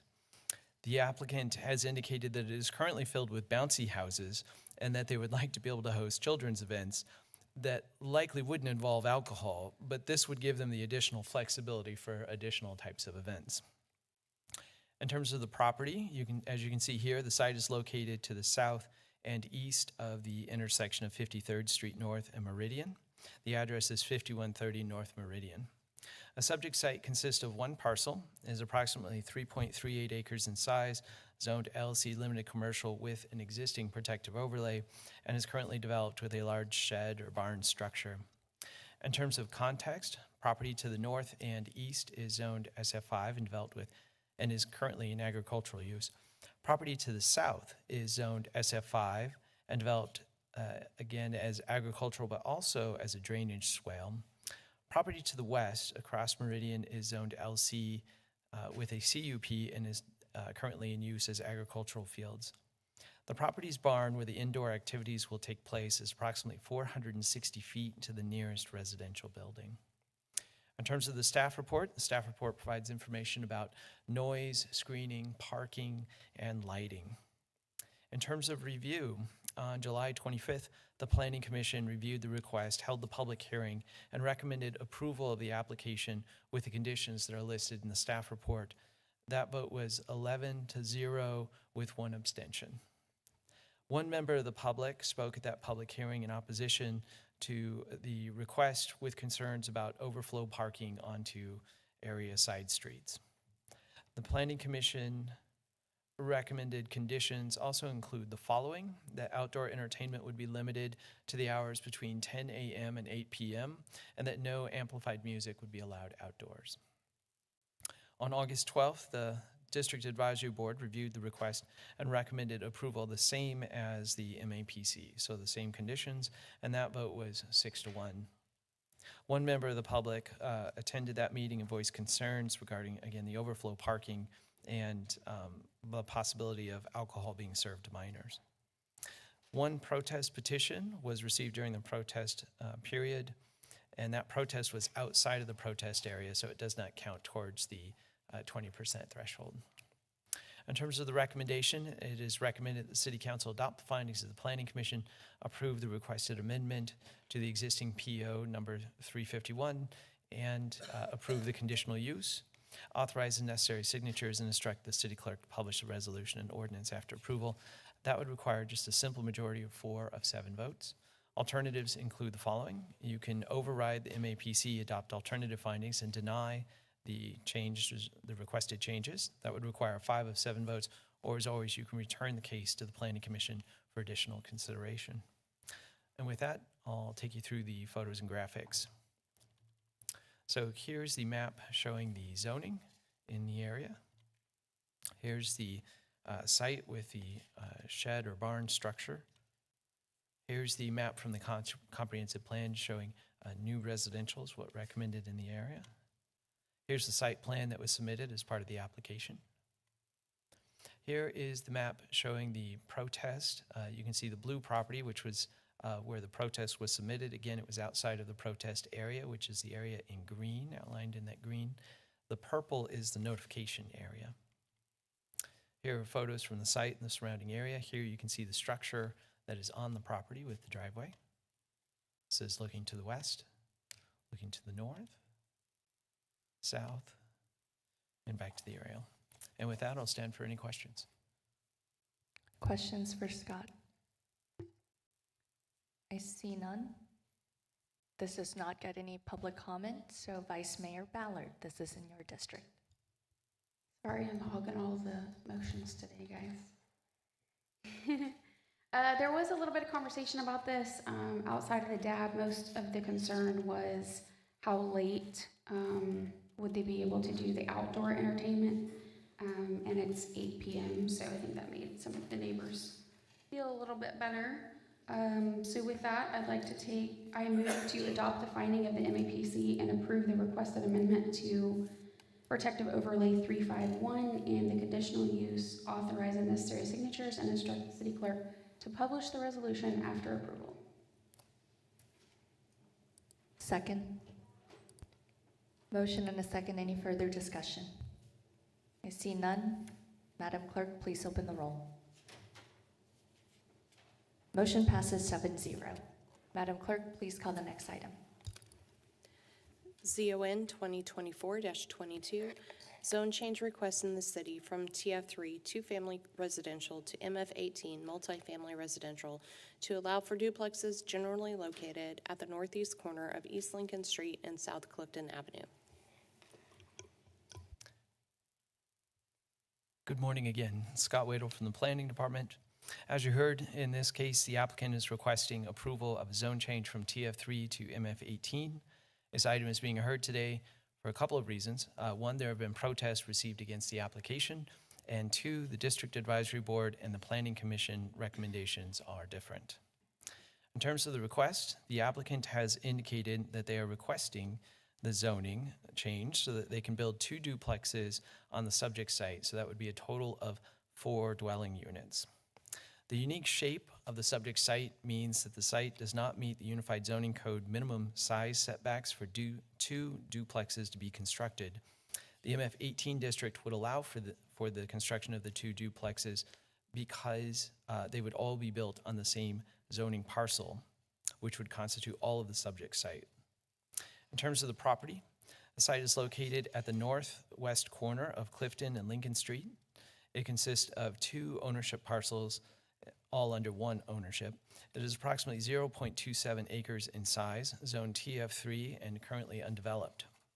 In terms of context, properties to the north, south, and west are all zoned TF3 and developed with single-family residences. Property to the east is zoned PUD, custom zoning, and is developed with a convent that is currently in the process of being removed. In terms of the staff report provides additional information about development standards. In terms of review, on July 25th, the Planning Commission held the public hearing for this item and recommended approval of the zone change request subject to a protective overlay that the Planning Commission was recommending. That vote was 11-1. The protective overlay would require vehicular traffic to access and depart the property using the existing alley, which is directly west of the subject site. You can see it here on the aerial. 2 members of the public spoke in opposition to the requested zone change with concerns for current and possible future traffic patterns as a result of the development. On August 7th, the District Advisory Board reviewed the request and recommended denial of the zone change request. That vote was 6-1. 4 people spoke in opposition to the zone change request at that meeting, citing increased traffic and alteration of the character of the neighborhood. Multiple protest petitions were received against the application. 5 of the valid protest petitions submitted were in the protest area. They accounted for 22.6% of the protest area. This exceeds the 20% threshold. Therefore, approval of the zone change would require a supermajority or 6 of 7 votes. In terms of the recommendation to you from the Planning Commission is that the City Council adopt the findings of the Planning Commission, approve the requested zone change with a protective overlay, authorize the necessary signatures, and instruct the city clerk to publish the ordinance. After approval, again, that would require 6 of 7 votes. Alternatives include the following. You can override the MAPC, adopt alternative findings, and deny the requested zone change. That would require 5 of 7 votes. Or as always, you can return the case to the Planning Commission for additional consideration. That would require 4 of 7 votes. And again, a note about process that the public comments generally occur at the Planning Commission meeting. With that, I'll take you through some of the photos and illustrations. So here's a zoning map showing TF3. This property does not show up with any color because at some point it was considered right-of-way. The zoning administrator, and this is described in the staff report, has interpreted it as being TF3 based on the surrounding zoning. Here's the subject site. This is the site in the comprehensive plan. It's shown as residential. This is the graphic that was submitted as part of the application by the applicant. Here is a map showing the protests that were received. Some of them were quite a ways out, so we've zoomed this one pretty far out. We'll get closer here. Well, I guess not. So what you'll see, though, is that we have the purple and the green lines showing the notification area and the protest area. And again, there were a number of protests within the protest area, and it was over 20%. Here are photos of the site and the surrounding area. And with that, I'll stand for any questions. Questions for staff. Are there any other duplexes or homes like that in the area? There certainly is the zoning for it. Off the top of my head, I'm not aware of any immediately, but I do believe there are some in that neighborhood. And I will go back to the map to show you the zoning. All of the yellow that you see is TF3 zoning, and that would allow for duplexes to be built by right on those properties. I know that housing is the topic that we keep talking about as something we need in our community. And I understand that can you go back to the protest zone? Sure. So we have protests on the yellow and the blue, far yellow? Yes. So what you can see here is that there are protests that were submitted in the yellow. Those were invalid for a particular reason. Maybe it's that a couple owns the property and they only had one signature as opposed to both. The blue were protests that had all the necessary requirements, but were outside the protest area. And then the green area is the protest calculation area, and you will see that there are some red properties shown there, and those are the ones that added up to over 20%. Councilmember Hoheisel, have you had any dialogue regarding this specific property? Oh yeah, it was a somewhat contentious staff meeting and a number of emails that came in. A number of their concerns are also pertaining to the safety of that corner. If you drive down Lincoln Street and you hit the corner there, there's limited visibility as it is. And with this property being right on the corner, that's the concern that we're gonna put two duplexes in there on a property that's really the size of 1.5 properties right next to the corner. So there's concerns with visibility, there's concerns with traffic going on and off the street there. There's concerns, I'm not aware of any duplexes around there. I'm sure there are, but I'm just not, off the top of my head, being through that neighborhood quite a few times, aware of duplexes in that vicinity right there. So a number of concerns that came from the community. I believe some of them also had, like Scott said, missing signatures. I know at least one couple who they wanted to protest and just missed out on the opportunity, didn't turn it in time. So, yeah, it got robust public feedback on it. And if there's no other questions, I will go ahead and make a motion. Okay, I move to override the MAPC and deny the requested zone change and protective overlay. In support of this motion, I offer the following findings. The change in zoning would not be compatible with the character of the neighborhood. Multiple neighborhood residents are opposed to the rezoning, and There are concerns about impacts from the rezoning on traffic safety at the intersection. Motion and a second. Any further discussion? I see none. Madam Clerk, please open the roll.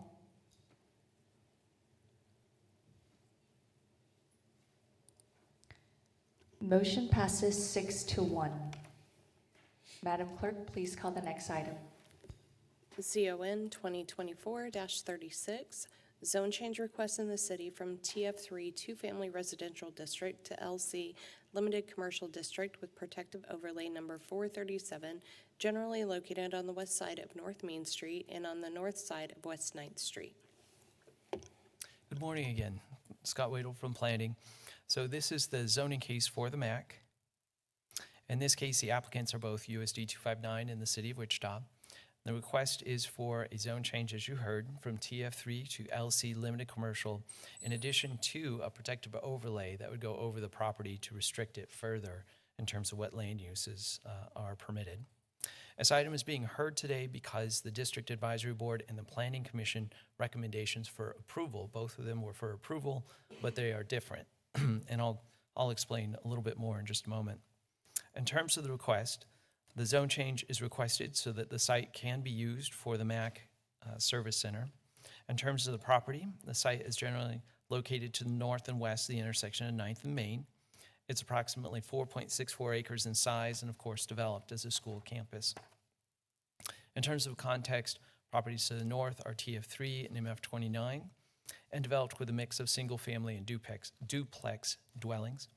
Properties to the east are zoned TF3 NR neighborhood retail, B multifamily, GO general office, and LC. The TF3 zone property is developed with a single-family dwelling. The NR, B, GO, and LC properties are developed with a range of social service organizations and their associated parking. Properties to the south are zoned GC general commercial, MF29, SF5.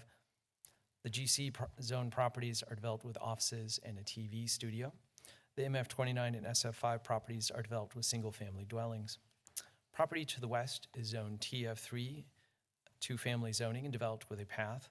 Further west, along North Wichita Street, properties are zoned LI limited industrial and developed with manufacturing uses. In terms of the staff report provides information about parking, screening, lighting, landscaping, and compatibility setbacks. In addition, the staff report includes a review of the proposed protective overlay, which only allows some of the uses typically permitted by right in the LC Limited Commercial District. In terms of review, on July 25th, the Planning Commission held the public hearing for this item and recommended approval of the zone change with the PO. That vote was 11-0. One member of the public spoke in opposition to this application with concerns about the safety of nearby residents and trash. On August 12th, the District Advisory Board reviewed the request and recommended approval of the zone change with modified language to the protective overlay. One member of the public spoke about this case at that public meeting with concerns about the safety of nearby residents. The DAB recommended language for the PO would remove correctional placement residents, limited and general, from the list of permitted uses. And just a quick note about that. So correctional placement, the definition in the Unified Zoning Code for a correctional placement residence generally means a facility that provides residential and/or rehabilitation services for those that reside there, generally because they are involved with the court or legal system. Residence in this case means that this would be their home, a place where people are residing. City of Wichita staff have indicated that this use is not needed for the operations of the MAC and that they are supportive of the DAB's recommendation. No protests were received against this application, therefore the zone change can be approved by a simple majority vote or 4 of 7. In terms of recommendation, this is a recommendation coming to you again from the Planning Commission. It is recommended that the City Council adopt the findings of the Planning Commission and approve the requested zone change with protective overlay as recommended by the Planning Commission, authorize the necessary signatures, and instruct the City Clerk to publish the ordinance. After approval, that would require 4 of 7 votes. Alternatives include the following. You can override the Planning Commission, adopt alternative findings, and approve the zone change with a protective overlay as recommended by the DAB, that would require 5 of 7 votes. As always, you can also override the Planning Commission, adopt alternative findings, and deny the zone change. That would also require 5 votes. Or you can always return the case to the Planning Commission for additional consideration, which would require a simple majority of 4 of 7 votes. And as always, just a statement about zoning cases that per City Council policy, the public comments take place at the Planning Commission. So with that, I'll take you through the graphics real quick. You're very familiar with the site, but I'll go through this quite quickly. Here's the subject site. Here's the zoning for the area. You can see it's quite assorted. Here's the map from the comprehensive plan showing recommended for commercial in this area. Here's the map from the Midtown community plan. It shows it as recommended for educational uses. Here's the map showing the protest area and the notification area. Again, no protests were submitted. And photos from the site and the surrounding area.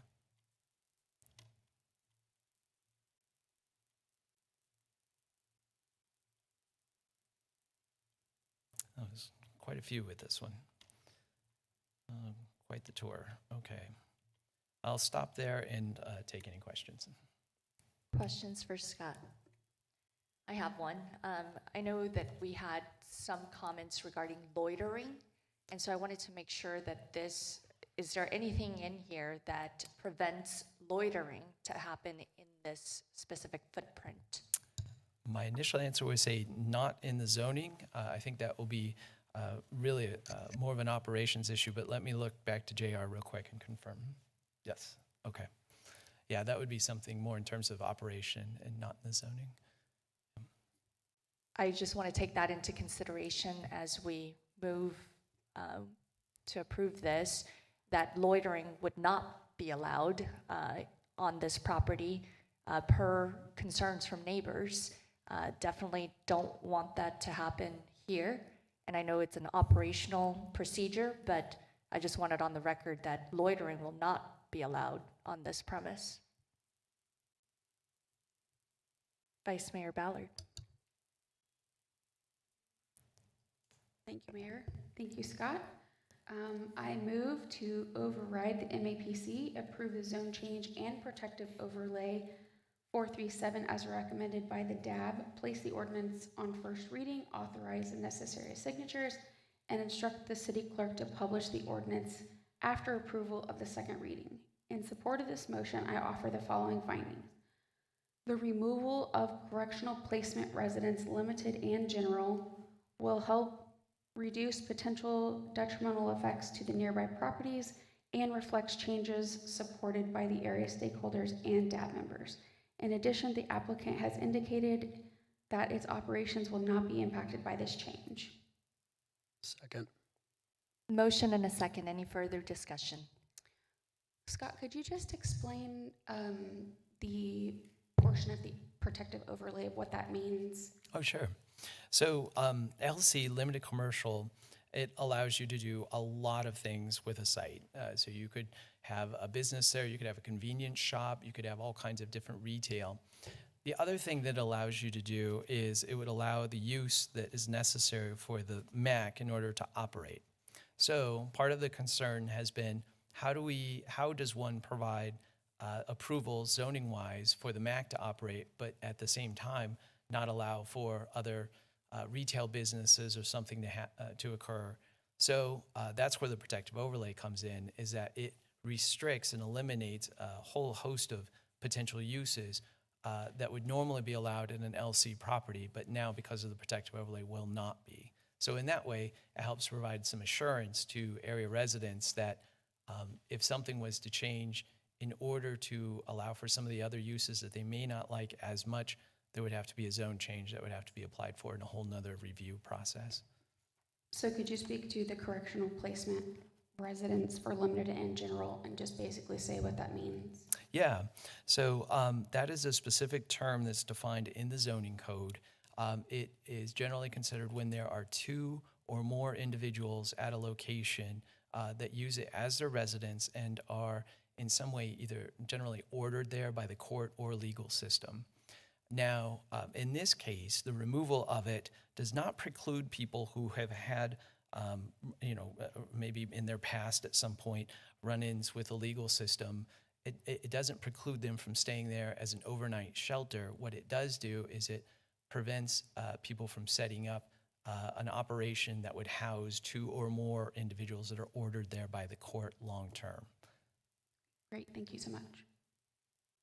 We have a motion and a second. Any further discussion? Councilmember Glasscock. Okay. I see none. We'll open it up. Madam Clerk, please open the roll. Motion passes 7-0. Thank you very much for the 3 items regarding the map. Madam Clerk, please call the next item. Council member appointments and comments. Any appointments? Councilmember Hoheisel. Thank you, Mayor. I would like to nominate Janet Johnson for the Community Service Block Grant Review Committee. She just recently resigned from CRB, so she is eligible. I motion to approve. Second. Motion and a second. Any further discussion? I see none. Madam Clerk, please open the roll. Motion passes 7-0. We'll now have council member comments. I see none. Oh, I see many. Vice Mayor Ballard. Thank you, Mayor. I would just like to encourage everyone to come join me for my river cleanup this Sunday from 8 to noon. We'll be meeting at the Red Pedestrian Bridge, and we'll be trying to get all the way to Seneca and all the way to 13th and McLean on both sides of the river. So we need all hands on deck, and the HOP team is helping us by letting some of the people in the area know that we will be around and passing out trash bags in advance. So hopefully we have a successful turnout, and I'll see all of you there. Thanks, Vice Mayor. Councilmember Hoheisel. Thank you, Mayor. Just 2 points real quick. One, can we get maybe a look and see what we can do with Lincoln Street there now that the convent is going out? I know it's private property, but what options we have to just stretch Lincoln Street out through there? What would that process look like? And the second thing is, in regards to the timeline, I know some people were uncomfortable with the timeline for the clubhouse at Clapp Park. Next Thursday is East Mount Verden's last meeting until next spring as a neighborhood association. All the neighborhoods around there have neighborhood associations who have been influential in the process so far. So I just wanted to just let people know I'm not trying to stall anything. I really just want to make sure that we have a plan. We can go to the neighborhoods, we can go to the public around there and make sure we communicate what we're looking for and also get feedback from them as to what they're looking for in regards to the park. So just a little clarification on that one regarding the timeline. Thank you. Councilmember Johnson. Thanks, Mayor. I just wanted to encourage us as a body. We ask a lot of really good questions of our team, but the more we can do on the front end, and I'm not saying don't talk about it at the council meeting, but today we asked a lot of specifics that I think if our team knew, they would have those answers when we talk about what someone's paying right now for rent and stuff like that. And as we read our packets on Thursday, I've always tried to have a practice of getting my questions out to submit it to staff before the council meeting. I still ask them whether people like the answer or not. But just making sure they're prepared to have that, because sometimes it looks like some of our team may not know. When they really do, they just weren't ready with the question. And if we ask those questions up front, and then highlight for the public, like, we've already talked about this, but this is my question, can you answer that?